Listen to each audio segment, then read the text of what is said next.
கணேசனுக்கு ஏதோ ஆகிப்போச்சு, இதை கைது பண்ணி விட்டாங்க. இசைக்கு கார்வண்ணன் அவர்கள் நாம் தமிழர் கட்சியை சேர்ந்தவர், சீமானுக்கு ரொம்ப நெருக்கமான ஆள். இல்லை அரசியல் பேச மாட்டேன் அப்படின்னு சொல்லி நான் ஏன் முடிவெடுத்தேங்கிறது முக்கியமானது. இதுக்கு முன்னாடி குறிப்பாக திரு அண்ணாமலை ஐபிஎஸ் வந்து தமிழக பாஜக தலைவராக வர்றதுக்கு முன்னாடி கட்சி இப்போ இருக்குல்ல அதே லட்சணத்தில் தான் இருந்துச்சு. அந்த நேரத்தில் என் மனசில் இது பட்டுச்சு, ஒரு துடிப்பு மிக இளைஞர், இவர் கண்டிப்பாக இவர்கிட்ட அந்த கேப்பபிலிட்டி இருக்கு. என்னால் அதை புரிஞ்சிக்க முடிஞ்சது. நான் அதனால புக்கிலையும் அதை நான் எழுதியிருக்கேன். தப்பு பண்ணிட்டாங்க, இப்போ சொல்கிறேன், பிழை செய்து விட்டார்கள் அப்படின்னு தான் சொல்லுவேன். பாஜக மேலிடம் தவறு செய்து விட்டது, அதை மறுக்கவே முடியாது, வருத்தத்தோட பதிவு பண்ணும். எடப்பாடி பழனிசாமி எதுக்கு பாஜக கூட கூட்டணி வைக்க விருப்பப்பட்டார். இப்போ பாஜக மைனஸ் அண்ணாமலை ஈக்குவல் டு என்ன வரும்? அதில் அண்ணாமலை ஒரு கரிஸ்மேட்டிக் லீடர், நம்ம அதை ஒத்துக்கணும். இவர் இந்த இன்னொரு அறிவு மேதாவி இருக்காரு மாரிதாஸ், இதெல்லாம் என்ன ஜென்மங்கள்னு எனக்கு தெரியும். ஒருங்கிணைக்காம எப்படி சார் 11.2% 4% ஓட்டு உங்களுக்கு கிடைக்கும்? எங்க இருந்து கிடைக்கும்? அது செகவாகரத்துல இருந்து உங்களுக்கு வரும். அது சசிகலா இல்லாம எப்படி சார் முக்கலத்தோர் ஓட்டு உங்களுக்கு கிடைக்கும்? ஸ்ரீராம் சேஷாத்தின்னு ஒரு ஆளு, அது என்ன அறிவுன்னு எனக்கு புரியல. அந்த ஆளு நேற்றுக்கு ஒரு ட்வீட் போட்டிருக்காரு. இன்னொரு முக்கியமான விஷயம் என்ன அப்படின்னா, அதாவது வந்து நமக்கு தேவை நெய், கையில வெண்ணெய் இருக்கு, வெண்ணெயை கையில வச்சுட்டு எந்த மடையனாவது நெய்க்கு அலைவானான்னு கேட்டாங்க. இந்த பிராமண துவேஷம்னியே காலம் ஃபுல்லா படத்துல வச்சுக்கிட்டே வரேன், ஒரு பேர் கேட்க மாட்டேங்கிறேன். நாரதர் மீடியா உணர்வாளர்களுக்கு வணக்கங்கள். நான் உங்கள் விஜய் சின்னசாமி. இன்று நம்முடன் இணைந்திருக்கிறார் இயக்குனர் சின்னப்பா கணேசன் அவர்கள். வணக்கம் ஜி. வணக்கம் வணக்கம் வணக்கம். சொல்லுங்க. ஒரு மாதங்களுக்கு மேலாக உங்களை பார்க்க முடியல. உங்களோட மொபைல் வேற வந்து சுவிட்ச் ஆஃப், 15 நாளுக்கு மேலாக சுவிட்ச் ஆஃப். என்ன ஆச்சு? எங்க சிறையேது போயிட்டாரா, புழலில் ஏது இருக்காரா, இல்ல அவருக்கு உடம்பு சரியில்லையா, இல்ல நாரதர் மீடியா வந்து அவரை வந்து ஒதுக்கி வைக்கிறதா, ஓரம் கட்டிக்கிறீங்களா அப்படின்லாம் சொல்லி கூட கேட்டுக்கிட்டு இருக்காங்க. என்ன நடந்து? ஏன் ஃபோன் அது வந்து ஃபோன் வந்து சுவிட்ச் ஆஃப் பண்ண உடனே நிறைய பேர் வந்து அப்படி தான் நினச்சாங்க. அதாவது வந்து ஏதோ கணேசனுக்கு ஏதோ ஆகிப்போச்சு, ஏதோ கைது பண்ணி விட்டாங்க, கைது பண்ணி புழல் ஜெயிலில் போட்டாங்க. உண்மையிலே மனசில் அவங்க அப்படி தான் நினச்சிருக்காங்க. நலம் விரும்பிகள் நம்ம சைடில் உள்ளவங்க அவங்க எல்லாம் வந்து 1-2 பேர் அதுக்கப்புறம் என்கிட்ட இந்த இது வாட்ஸ்அப் காரில் இந்த மாதிரி எல்லாம் என்ன தொடர்பு கொண்டு என்ன பிடிச்ச உடனே அவங்க வந்து வெளிப்படையாகவே நான் வந்து இப்படி ஏன் புழல் ஜெயிலில் இருக்குன்னு நம்பிட்டியா அப்படின்னு கேட்கும்போது தான் உண்மையிலே நான் அப்படி தான் நினச்சேன். ஏன்னா ஏதோ அரெஸ்ட் ஆகிட்டா அப்படிங்கிற மாதிரி தான் நினச்சேன் அப்படின்னு. சில பேர் நினச்சது உண்மை தான். உங்களுக்கு வந்து அந்த யோசனை வந்திருக்காது. ஏன்னா நான் சொல்லிட்டு போயிட்டேன். விஷயம் வேறு ஒன்றும் இல்லை. இங்கேருந்து ஸ்ரீலங்கா போனோம். அங்கே ஒரு கல்யாணம்னா எங்கள் வீட்டம்மா மைதிலியுடைய தங்கச்சி மகளுக்கு கல்யாணம். அந்த கல்யாணத்துக்காக போனோம். அங்கே வந்து என்னன்னா, நான் வந்து எனக்கு வந்து ஒரு குழந்தை இருந்துச்சு, இப்போ இல்லை. இப்போ இங்கே இந்த இதில் எங்களுக்கு கடவுளாக கொடுத்த ஒரு கருணை அப்படின்னு சொல்லி நம்ம இதை எடுத்துக்கலாம். அப்படி தான் நான் எடுத்துக்கிட்டேன் அதை. ஏன்னா நான் நினச்சி பார்க்குறேன் என்ன அப்படின்னா, அந்த குழந்தையுடைய அப்பா வந்து அந்த மணமகளுடைய அப்பா வந்து ஆஸ்திரேலியாவில் இருக்கார். அங்கே வந்து பெர்மனண்ட் ரெசிடென்சி அவருக்கு இருக்குது. அது அடிப்படையில் அவருடைய அதாவது மைதிலியுடைய தங்கச்சி, அவருடைய மனைவி, அப்புறம் இந்த மகள் கல்யாணம் முடிஞ்ச இந்த மகள் 2 பேர்த்தையுமே அவங்க வந்து அங்கே ஆஸ்திரேலியாவுக்கு எடுத்து அவங்க கூடவே தான் அவங்க இருந்தாங்க 1 வருஷத்துக்கு மேலே. இப்போ வந்து இவங்க எல்லாத்துக்குமே பெர்மனண்ட் பிஆருங்கிற அந்த பெர்மனண்ட் ரெசிடென்சி ஆஸ்திரேலியாவில் அவங்களுக்கு இருக்குது. இந்த அப்பா இருக்கார், இந்த வீட்டம்மாவுடைய தங்கச்சி கணவர் இருக்காருன்னா, அவருக்கு வந்து அதை வந்து இது சிட்டிசன்ஷிப்புக்கு அப்ளை பண்ணி அது ப்ராசஸில் போயிட்டுருக்கு. அது சீக்கிரம் கொடுக்க போகக்கூடிய லெவல் வந்ததுனால அவருக்கு ஸ்ரீலங்காவுக்கு வீசா கிடைக்கல. மகளுக்கு கல்யாணம், மகளும் மனைவியும் வர முடியுது, ஆனால் அவருக்கு அங்கே வீசா கிடைக்கல. அப்போ அவங்க வந்து என்கிட்ட என்ன சொன்னாங்க அப்படின்னா, மூத்தது தான் எங்கள் வீட்டம்மா மைதிலி. அப்போ எங்ககிட்ட அவங்க என்ன சொன்னாங்கன்னா, அதான் அவங்க மைதிலியோடைய தங்கச்சி என்கிட்ட சொல்லும்போது இதுதான் சொன்னாங்க, அதான் நீங்கள் தான் வந்து நம்ம மகளுக்கு வந்து நீங்கள் தான் அப்பாவும் அம்மாவும் இருந்து இந்த கல்யாணத்தை நீங்கள் நடத்தணும் அப்படின்னாங்க. அப்போது அப்படியே யோசித்தோம், கடவுளாக கொடுக்கக்கூடிய ஒரு வரம் இது. ஏன்னா நமக்கு குழந்தை இல்லை, நமக்கு வந்து நம்ம பிள்ளைக்கு கல்யாணம் பண்ணி வைக்கக்கூடிய வாய்ப்பு வந்து நமக்கு அது என்னமோ வாய்ப்பு இல்லை. ஆனால் ஒரு குழந்தைக்கு நம்ம அப்பா அம்மாவாக இருந்து நம்ம கல்யாணம் பண்ணக்கூடிய அந்த கன்னிகா தானம்லாம் பண்ணி கொடுத்தோம். இப்போ அதெல்லாம் வந்து ஒரு எதிர்பாராத ஒரு இது தானே. இல்லட்டெல்லாம் கல்யாணத்துக்கு நம்ம போயிடுவோம், அது வேற கதை. போவோம் ஒரு 15 நாள் அங்கே இந்த மாதிரி போயிட்டு வரக்கூடிய இதுதான் கல்யாணத்துக்கு நம்ம நார்மலாக இருந்தது. ஆனால் இது நாங்கள் எதிர்பாராதது, நம்ம லிஸ்ட்டே இல்லாதது, நான் எதிர்பார்க்காது நினைக்காதது. அப்போது அதுக்கு போனோம் திருகோணமலை. அங்கே தான் சிவன் கோயிலில் வச்சு கல்யாணம் நடந்துச்சு. அந்த கல்யாணத்தெல்லாம் சிறப்பாக முடிச்சுட்டு அதுக்கு பிறகு வந்து 9ஆம் தேதி கல்யாணம் நடந்துச்சு. அதுக்கு பிறகு 15ஆம் தேதி அங்கேருந்து திரும்பிட்டோம். இதில் வந்து நான் வந்து 2018 கூட நான் அங்கே திருகோணமலைக்கு நாங்கள் போயிட்டெல்லாம் வந்தோம். ஒரு 12 நாள் அப்போ போயிட்டு வந்தோம். அப்போ போகும்போது எனக்கு தெரியும், இங்கேருந்து நம்ம அங்கே வந்து போன உடனே அங்கே வந்து ஜியோ தான் நம்ம பயன்படுத்துறது. ஜியோவுக்கு வந்து அந்த ரோமிங் ஒரு இது இருக்குது, அந்த பேக்கெல்லாம் போட்டால் ரோமிங்கில் வந்துடும், இன்கமிங்லாம் அட்டன் பண்ணலாம், பெரிய அளவில் காசு அதுக்கு போகாதுன்னு எனக்கு தெரியும். ஆனால் நான் என்ன நினச்சேன் அப்படின்னா, கொஞ்ச நாள் நிம்மதியாக இருக்கலான்னு நினச்சேன். உண்மையை நான் சொல்லிடுறேன், அப்படிதான் நினைச்சேன். நிம்மதியாக இருந்தீங்க, என்னை பிடிச்சிலாங்க எல்லாம் கேள்வி கேட்டுட்டு இருக்காங்க. அரசியலே பேச வேண்டாம்னு முடிவு எடுத்ததுனால நிறைய பேர் என்னை வந்து ஃபோன் பண்ணி ஒரு நம்ம மேலே உள்ள பாசத்தில் தான் அவங்க ஒன்று நம்மளுக்கு தொல்லை தராங்கன்னு நான் சொல்ல மாட்டேன். நிறைய பேர் எனக்கு ஃபோன் பண்ணி கேட்டாங்க. ஆமாம், அன்பாக தான் கேட்டாங்க. எல்லாரும் வந்து அதை பேசிகிட்டே இருந்தாங்க. திருப்பி அதையே சொல்லிட்டு இருந்தாங்க. நான் பார்த்தேன், சரி இந்த சந்தர்ப்பத்தை பயன்படுத்தி நைஸாக அதை விட்டுருவோம்.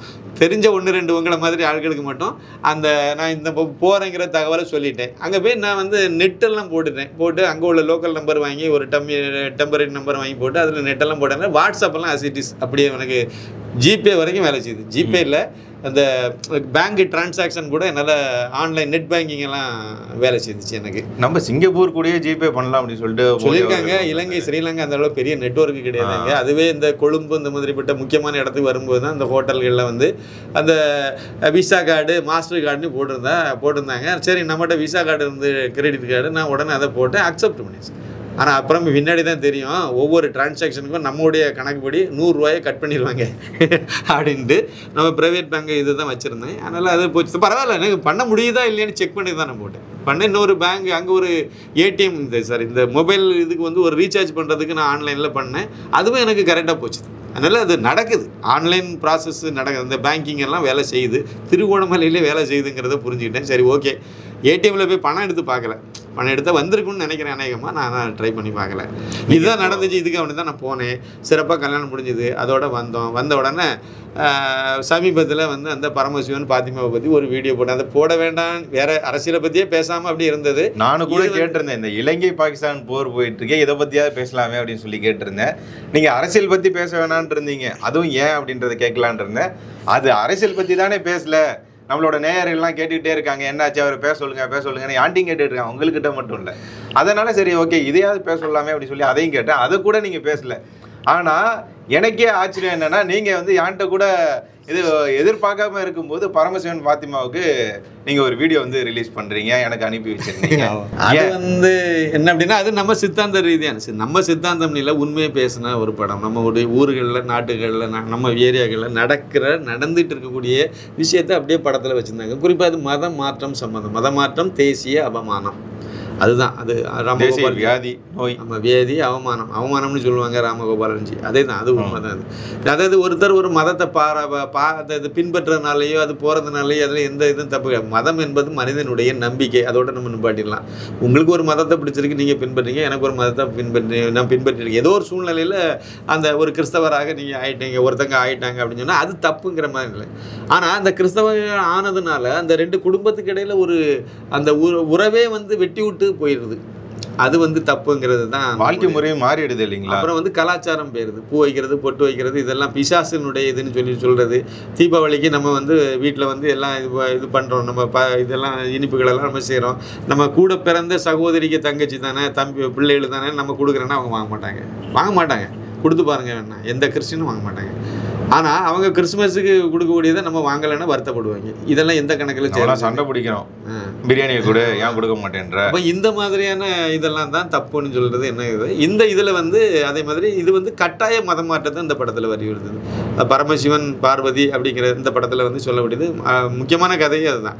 அதாவது ஒரு வாத்தியார் வேலைக்காக ஒருத்தர் வந்து கதாநாயகனுடைய அப்பா வந்து கிறிஸ்தவ மதத்துக்கு, வாத்தியார் வேலைக்காக, இதெல்லாம் கேவலமானது தானே. வேலைக்காக மதம் மாறுறது, பொண்ணுக்காக மதம் மாறுறது, இது எல்லாமே தப்பு தானே.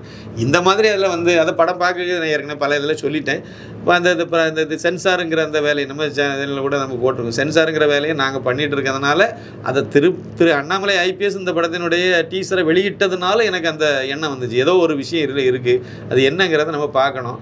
ஏன்னா இந்த படத்தை தயாரித்து இயக்குன இசைக்கு கார்வண்ணன் அவர்கள் நாம் தமிழர் கட்சியை சேர்ந்தவர், சீமானுக்கு ரொம்ப நெருக்கமான ஆள், மாநில நிர்வாகியெல்லாம் இருந்தவர். இன்னைக்கு கூட இசை வெளியீடு அவர் தான் சீஃப் கெஸ்ட்டு.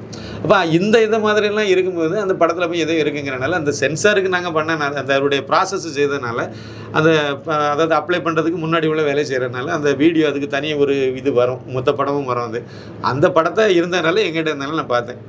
வேற யாருக்கும் நம்ம இல்லீகலாக பண்ணலை, அந்த எங்கிட்ட இருந்தனால பார்த்தேன். அப்போ அந்த மதம் மாற்ற சம்மந்தமாக இருக்குங்கிறதுனால அந்த உண்மை எனக்கு தெரிஞ்சதுனால படத்தினுடைய கதையெல்லாம் சொல்லலை. இன்றைக்கி நான் சொல்லலாம், ஏன்னா ப்ரீவியூஸோ போட்டார் எங்களுக்கு எல்லாம். ஹெச் ராஜாஜி சலமே, அவருக்கு கண்ணன் மாஸ்டர், ரவி சார் எல்லாத்துக்குமே சேர்த்து தான் அவங்க போட்டாங்க. கஸ்தூரி அந்த அம்மா வந்திருந்தாங்க, எம்எஸ் பாஸ்கரும் வந்திருந்தார். அவர் நடிச்சிருக்காரு முக்கியமான கேரக்டர்.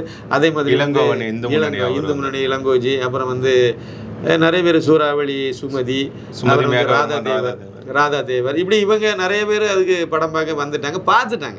இவங்க எல்லாம் பார்த்துட்டாங்க. இப்போ படம் போடுறதே ப்ரீவியூஸோ போடுறதே அந்த படத்தை பற்றி வெளியே சொல்கிறதுக்கு தான். அதனால் இப்போ நான் சொல்லலாம். ஆனால் அன்னைக்கு வந்து அது ப்ரீவியூ கிடையாது, அது சென்சாருக்குள்ள வீடியோவை நான் பார்த்தது, அது படத்தை நான் பார்த்தது. அப்போ அதை பார்த்ததுனால எனக்கு அது தெரியும். எனக்கு ஏதாவது ஒன்று இந்த படத்துக்கு நம்ம ஒன்று, ஏன்னா நமக்கு அவருக்கு நேரடியாக கூட நான் அவரை சந்திச்சது கிடையாது. அன்னைக்கு எச் ராஜாஜி வீட்டுக்கு போகிறதுக்காக நான் அவரை கூட்டிகிட்டு போனேன். அது அப்போ தான் நான் முதல் முறை அவரை நேரில் நான் பார்த்தேன். இசைக்கு கார்மன்னன் அவர்களை தோசி கார்டன் வாசலில் தான், அந்த கார்டனுக்கு உள்ள காம்பவுண்டுக்குள்ளே வச்சு தான் முதல் முறையாக அவரை நான் நேரில் பார்த்தது 2-3 நாளைக்கு முன்னாடி. அவ்வளோ ரொம்ப லாங்லாம் தூரம்லாம் கிடையாது. இதுதான் உண்மையிலே நடந்தது. அப்போ அதை அதுக்கு முன்னாடி இந்த வீடியோ போட்டேன். பார்த்த உடனே எனக்கு திடீர்னு எப்படி தோணுச்சுது, சரி ஒரு வீடியோ அப்போ சாமானின் குரலில் போட்டேன். அது இன்னும் ஒரு சில சேனல்கள்லையும் போட்டாங்க. அதே மாதிரி நம்ம இதுலேயும் ஒன்று போடுவோமே அப்படின்னு போட்டோம். இது மூலமாக தான் வந்து திருப்பி 2வது நம்ம அதை பேசணும். அது சினிமா சம்மந்தமாக தான் பேசுகிறேன், அரசியல் பேசலை. அதனால் நோக்கம் வந்து அரசியல் பேச வேண்டாங்கிறதுனால அதை அப்படியே கனத்த இதயத்துடன். ஆமாம், அந்த வீடியோ நீங்கள் பதிவிடும் போது கனத்த இதயத்துடன் விடைபெறுகிறேன் அப்படின்னு சொல்லியிருந்தீங்க. இதுதான் என்னோட செயல் திட்டம் அப்படின்னு அடுத்த ஒரு வீடியோ இது பண்ணியிருந்தீங்க. இப்போ அரசியல் பேச மாட்டேன் அப்படின்ட்டீங்க. எங்களோட பெரிய எதிர்பார்ப்பில் வந்து இந்த மாதிரி நீங்கள் இது பண்ணிட்டீங்க. எங்களுக்கு பேச மாட்டேன்றது எங்களுக்கு பெரிய வருத்தமாக இருந்தாலும் அடுத்து நீங்கள் என்ன செய்ய போகிறீங்க? இல்லை, அரசியல் பேச மாட்டேன் அப்படின்னு சொல்லி நான் ஏன் முடிவெடுத்தேங்கிறது முக்கியமானது. அது முக்கியமாக நம்ம நேயர்கள் பலருக்கும் அது வந்து ஒரு ஏன் அப்படி எங்கள் மாதிரி ஒரு அரசியல் விமர்சகர், அரசியல் விமர்சனம் பண்ணிகிட்டு இருந்தேன். நிறைய பேருக்கு அது பிடிச்சிருந்துச்சு, வரவேற்றாங்க. அது தொடர்ந்து நான் பண்ணிட்டு இருக்கேன். நமக்கு அந்த பத்திரிகை துறை அனுபவங்கள், அப்புறம் நிறைய விஷயங்களை வந்து வெளிப்படையாகவே போட்டு உடைக்கிறது, அந்த இதெல்லாம் நீங்கள் அப்போவே வந்து தேர்தலுக்காக பிரச்சாரம் பண்ணி இருந்திருக்கீங்க. ஆமாம், ஆமாம், அதெல்லாம் ஒரு முன் அனுபவங்கள். அப்புறம் ஒரு தேசியவாதியாகவே நம்ம வாழ்ந்துட்டோம். அப்போ அதில் உள்ள விஷயங்கள்லாம் வச்சு நடத்திருக்கீங்க. அந்த மது ஒழிக்கிறதுக்காக ஊரில் சில இதெல்லாம் பண்ணியிருக்கீங்க. ஆமாம், அது இயல்பாக நடந்த விஷயங்கள். அப்போ இதெல்லாம் சேர்ந்து எனக்கு அது ஒரு நல்ல வாய்ப்பாக அமைஞ்சுது, நான் பண்ணினேன். ஆனால் இதுக்கு முன்னாடி குறிப்பாக திரு அண்ணாமலை ஐபிஎஸ் வந்து தமிழக பாஜக தலைவராக வர்றதுக்கு முன்னாடி கட்சி இப்போ இருக்குல்ல அதே லட்சணத்தில் தான் இருந்துச்சு. அதை நம்ம குறை சொல்லலை. அவங்கவங்க பங்களிப்பை அந்தந்த தலைவர்கள் செய்துட்டு இருந்தாங்க. அன்னைக்கு நம்மளால் முடிஞ்சது ஏதோ பண்ணணும்னு சொல்லிட்டு ஒவ்வொரு எலெக்ஷனுக்கும் ஏதாவது பண்ணிட்டு இருப்பேன். அங்கேருந்து ஊரை விட்டு வந்த பிறகு கூட அந்த வேலையெல்லாம் செய்வேன். 2014 எலெக்ஷனாக இருக்கட்டும், 16 எலெக்ஷனாக இருக்கட்டும், இல்லை 21 எலெக்ஷன்லாம் நான் வந்து நிறைய வீடியோலாம் போட ஆரம்பித்து போனோம். உங்களுக்கே தெரியுமே, நம்ம சேர்ந்தானே போனோம். அப்போ நிறைய விஷயங்கள் அப்படியெல்லாம் பண்ணிட்டு போயிட்டே இருந்தோம். அப்போ எனக்கு வந்து ஒரு பெருசாக தெரியல, பெருசாக முன்னே ஆட்சி பிடிக்க போகிறலைங்கிறது நமக்கு தெரியும். பிஜேபிக்கு ஒன்றும் தமிழ்நாட்டில் அன்னைக்கு உள்ள சூழ்நிலை ஆட்சி பிடிக்காதுங்கிற ஒரு இதுதான். இருந்தாலும் ஏதோ ஒன்று நம்ம ஒரு தேசியவாதிங்கிறதுலாம் நம்ம கடமை செய்வோம்.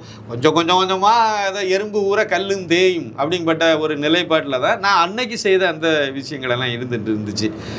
அண்ணாமலை வந்த பிறகு அதுவும் அவர் கட்சியில் சேர்ந்த உடனே எனக்கு வந்து அப்போவே நான் உங்ககிட்ட நேரடியாக பேசியிருப்பேன். நம்ம எல்லாருமே ஒரே இடத்துல வேலை பார்த்தோம் ஒரு வருஷத்துக்கிட்ட. அப்போ வந்து நான் உங்கள்கிட்ட சொல்லியிருப்பேன், அண்ணாமலை அவர் அந்த மாநில துணைத் தலைவர், அதாவது கட்சியில் சேர்ந்தார், அவருக்கு மாநில துணைத் தலைவர் பதவி கொடுத்தாங்க. அப்போவே நான் சொல்லிட்டேன், கண்டிப்பாக தமிழகத்தில் மீண்டும் காமராஜர் ஆட்சி இவர் மூலமாக தான் வரும், இவர் தான் முதலமைச்சர் ஆவார், அண்ணாமலை தமிழகத்துக்கு முதலமைச்சர் ஆவாருங்கிற ஒரு நம்பிக்கை. அதனால தான் நான் எழுதின அந்த மோடியின் தமிழகம்ங்கிற புத்தகத்திலேயே வந்து மீண்டும் காமராஜர் ஆட்சி வேண்டும், முதல்வர் அண்ணாமலை, அதுதான் பெரிய சாப்டராக இருக்கும். 30 பக்கம் அது. அந்த அளவுக்கு 30 பக்கம் அளவுக்கு நம்ம அதில் எழுத வேண்டியது இருந்துச்சு. அதில் இருக்கும் அந்த இதில் அது அவ்வளோ தகவல்களை அதில் காமராஜர் ஆட்சி எப்படி இருந்துச்சு, அது எப்படி அதுக்கு பின்னாடி வந்து திராவிடியா மாடல் ஆட்சி நாசம் பண்ணிச்சுது, அதுக்கு பிறகு அண்ணாமலை முதலமைச்சராக வந்தார்னா என்ன நடக்கும், ஏன் நடக்கும், அதுக்கு அவர்கிட்ட என்ன திறமை இருக்குது, என்ன தகுதி இருக்குது, இப்படிப்பட்ட சாப்டர் அந்த அத்தியாயம் அந்த மாதிரி போகும். அது அப்போ இதெல்லாம் வந்து அன்னைக்கே கணிச்சிட்டேன், இவர் தான் அடுத்து வர போகிறாரு. அப்போ பிஜேபியில் யாருமே அதை எதிர்பார்க்காத நேரம். அப்போவே அவர் துணை தலைவராக இருக்கும்போதே என் மனசில் பட்டுட்டு, அவர் தலைவராக வந்த பிறகு தான் அந்த புக்கை எழுதினேன். அவர் மாநில தலைவராக வந்த புதுசில் யாருமே அந்த மாதிரி ஒன்று எதிர்பார்க்க, ஏதோ ஒரு சின்ன பையன் அரசியலுக்கு வந்திருக்காரு, ஐபிஎஸ் ஆஃபீஸராக சிங்கம், ஆமாம் கர்நாடகா சிங்கம்னு கொண்டாடப்பட்டவர், அவ்வளவுதான் அவரை பற்றி வெளியே தெரிஞ்சுது. அந்த நேரத்தில் என் மனசில் இது பட்டுச்சு, ஒரு துடிப்பு மிக இளைஞர், இவர் கண்டிப்பாக இவர்கிட்ட அந்த கேப்பபிலிட்டி இருக்குது, என்னால் அதை புரிஞ்சிக்க முடிஞ்சது. நான் அதனால் புக்கிலையும் அதை நான் எழுதியிருக்கேன். அதே மாதிரி தான் பேசவும் ஆரம்பித்தேன். அதுக்கு நான் முதலாவது அந்த புக்கில் எழுதும்போது வந்து நம்ம கூட இருந்த ஆட்களையும் வந்து சிரிச்சாங்க, என்ன ஜி இப்படி எழுதிருக்கீங்க, இதெல்லாம் நடக்குமா அப்படிங்கும்போது தான் அதை நக்கராச்சியுமே வந்து ஒரு சில பேர் என்ன சொன்னாங்கன்னா, பிஜேபியில் அடிப்படை உறுப்பினராக ஒரு 5 வருஷம் இருக்கிறவங்க தானே வந்து மாநில தலைவராக வரலாம், எப்படி இவருக்கு வந்து உடனே வந்து மாநில தலைவர் பதவி கொடுத்தாங்க அப்படின்னு சொல்லிலாம் விமர்சனம் பண்ணாங்க. ஆமாம், அது ஒன்று. அது வந்து கட்சி விதிவிலக்கு. எல்லா கட்சியும் அந்த கட்சி வளர்ச்சிக்கு தேவையான இதை வந்து விதிவிலக்காக சில விஷயங்கள் பண்ண தான் செய்வாங்க. மோடி எப்படி வந்து பிரதமராக்குனாங்க? அன்னைக்கு அவரோட சீனியர் தானே, ரொம்ப ரொம்ப ரொம்ப சீனியர் மோஸ்ட் லீடர் வந்து எல்கே அத்வானி. இப்போ அவங்களெல்லாம் தானே நீங்கள் வந்து பிரதமர் மெட்டீரியலாக அந்த வேட்பாளராக நிறுத்தியிருக்கணும். அப்போ அந்த இடத்துல பிரதமராக நரேந்திர மோடியை அறிவித்தார் 2014. அது வந்து மக்கள்கிட்ட இந்திய அளவில் அவரை ஏற்றுக்குவாங்கன்னு கணிச்சாங்க. கரெக்டாக இருந்துச்சு. அப்போ அது மாதிரி தான் தமிழகத்தில் வந்து இதுக்கு முன்னாடி எத்தனையோ பேர் இருந்திருக்காங்க, கட்சிக்காக வந்து விழுதாக இருந்திருக்காங்க, அஸ்திவாரமாக இருந்திருக்காங்கன்னா அதெல்லாம் இருக்க தான் செய்வாங்க. அவங்களுடைய நோக்கம் என்னது? தமிழகத்தில் ஒரு மாற்றம் வரணுங்கிற ஒரே ஒற்றை புள்ளி தான், வேற எந்த இதுவும் கிடையாது.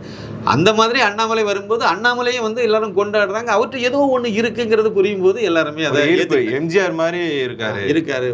ஒரு கரிஸ்மெட்டிக் லீடர். இன்னைக்கு நீங்கள் எடுத்து பார்த்தீங்கன்னா விஜய் வந்து நடிகர், அவரு கூட்டம் நடிகர். நயன்தாராவை வருஷம் அவர் சினிமாவில் இருக்காருங்க.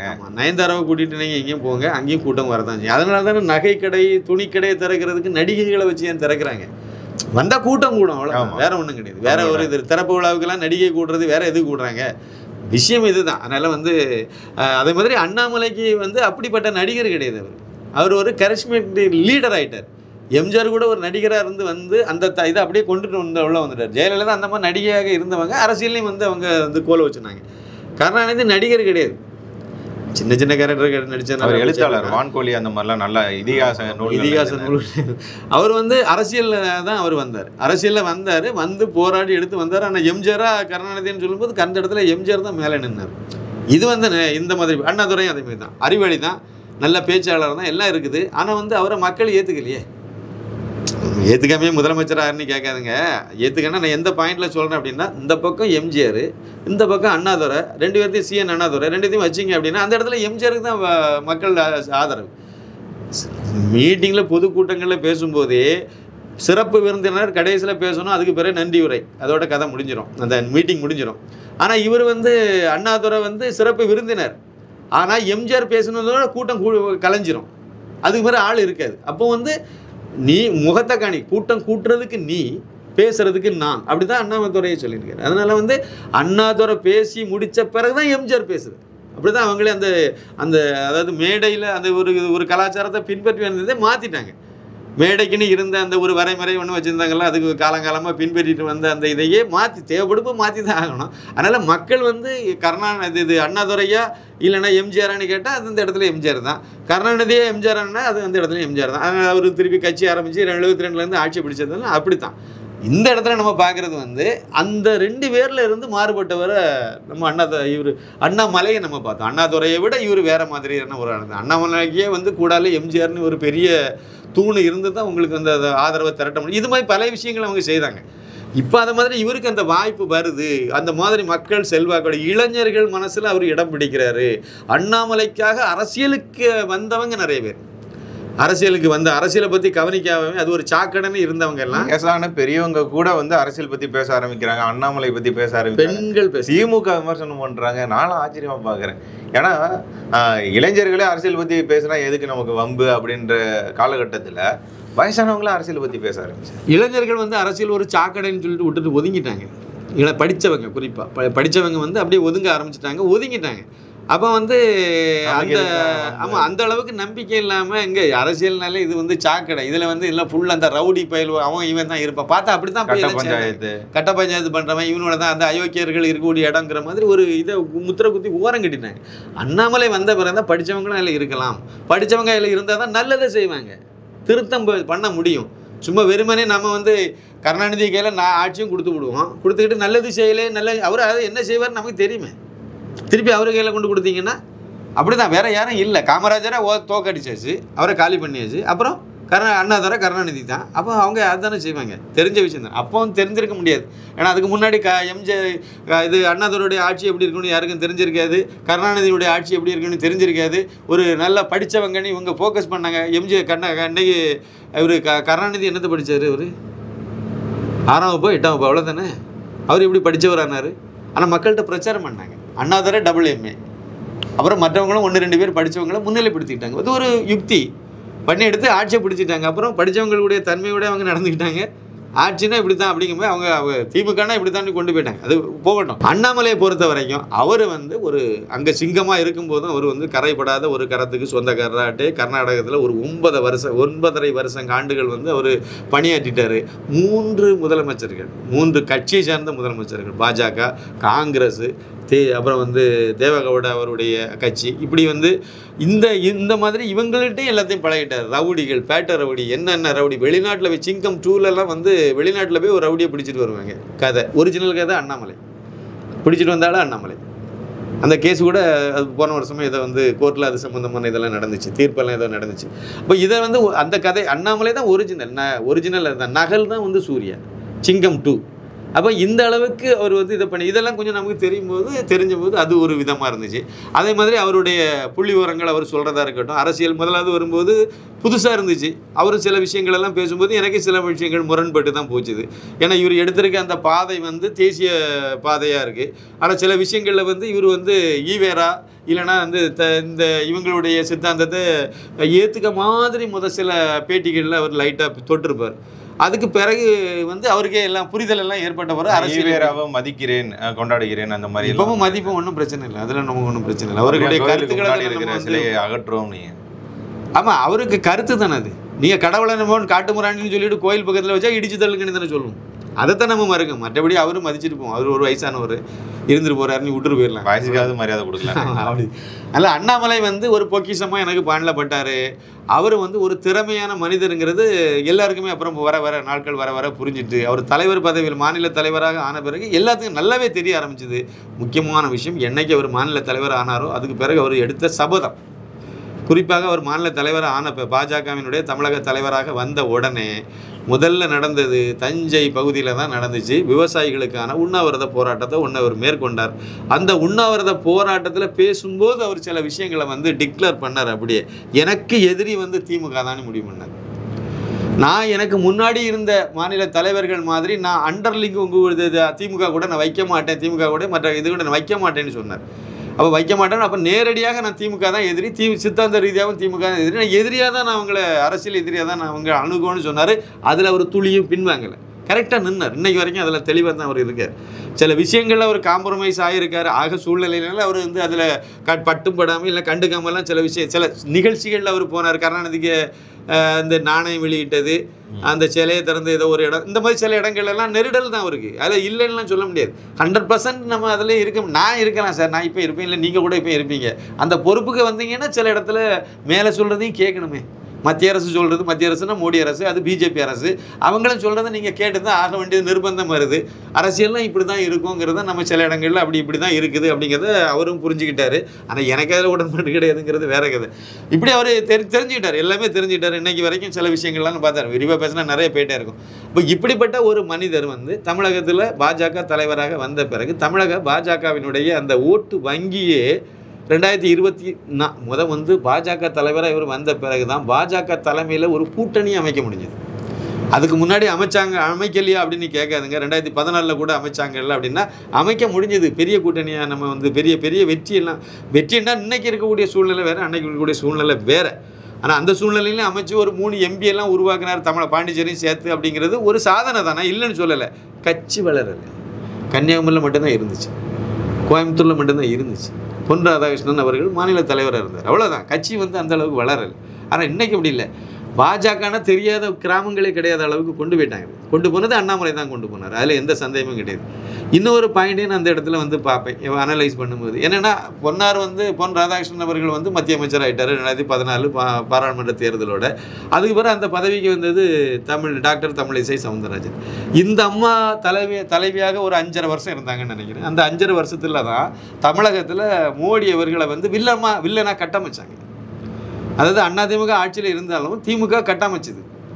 அப்போ நீங்கள் வந்து அதிமுககாரங்க ஒன்றும் பண்ண மாட்டாங்க, அது வேறு, அது அவங்க கட்சியை தான் அவங்க பார்ப்பாங்க. அதில் நம்ம அவங்கள குறை சொல்லலை.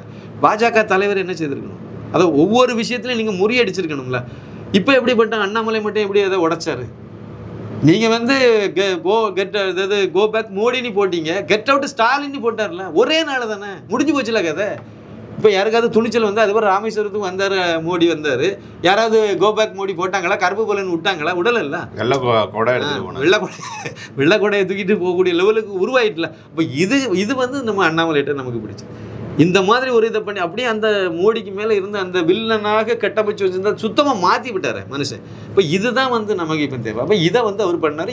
இதே மாதிரி அவர் அந்த தலைமையில் பாஜக வந்து கொடுக்கக்கூடிய இடத்துல இருந்துச்சு. அதை நம்ம பார்க்கணும். 2014 வந்து ஆர்கனைஸ் தான் பண்ண முடிஞ்சுது. கொடுக்குற இடத்துல பாஜக இல்லை. அதில் வந்து பொன் ராதாகிருஷ்ணன் இல்லை. கட்டி பிடிச்சி ஒவ்வொருத்தரையாக இழுத்து, ஏன்னா பிஜேபியோட அவங்கெல்லாம் பெரிய கட்சிகள், இப்போவும் மற்ற கட்சி பெரிய கட்சியெல்லாம் உண்டு. இருந்தாலும் வந்து அன்னைக்கு இருந்த சூழ்நிலைக்கு தேமுதிக பெரிய கட்சி, மிகப்பெரிய கட்சியாக இருந்துச்சு.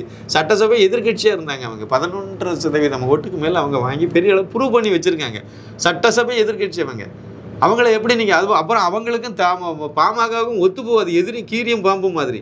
அப்போ அவங்களெல்லாம் நீங்கள் பண்ணணும். அப்போ அதை வந்து ஒரு கோஆர்டினேட் தான் பண்ண முடிஞ்சுது. அப்படி ஒரு இதை உருவாக்குனாங்க. இன்றைக்கி அப்படி இல்லையே. 2021 22 தொகுதியில் வந்து பாஜக வந்து 2024 பாராளுமன்ற தேர்தலில் 22 பாராளுமன்ற தொகுதிகளில் தாமரை சின்னத்தில் போட்டிட்டுனா வரலாற்று சாதனை. கூட்டணியோட அப்படிலாம் இன்னனால தான் நம்ம ஓட்டு சதவீதம் கூடிச்சு. வெற்றி வாய்ப்பு கிடச்சிருக்கணும். என்ன செய்ய, அன்னைக்கு இருக்கக்கூடிய அந்த அதிமுக வந்து அன்னைக்கு வந்து நமக்கு வந்து அதிமுக தோத்தாலும் பரவாயில்ல, அண்ணாமலை தோக்கணும்னு தானே அவங்க எதிர்பார்த்தாங்க. எனக்கு ஒரு கண்டு போனாலும் அவங்க 2 கண்டு போனவங்க அந்த இதில் எடுத்தாங்க. தமிழ்நாட்டில் பல்வேறு இடங்களில் அந்த மாதிரி முடிவு எடுத்தாங்க. அது மாதிரி ஒத்து போயிட்டாங்க, பங்காளிகள்னு சொல்லிவிட்டாங்கல்ல. இதெல்லாம் பண்ணிட்டு இருந்தாங்க. அதை தாண்டி அவர் வந்தார். அப்போ வளர்ச்சி வருது, பாஜகவுக்கு வளர்ச்சி வருது, வந்துட்டு இருந்துச்சு. கரெக்டாக நீங்கள் என்ன பாருங்கள், அந்த 2024 போன பாராளுமன்ற தேர்தல் நிலவரப்படி பார்த்தீங்கன்னா பாஜகவுக்கு 11.24% ஓட்டு.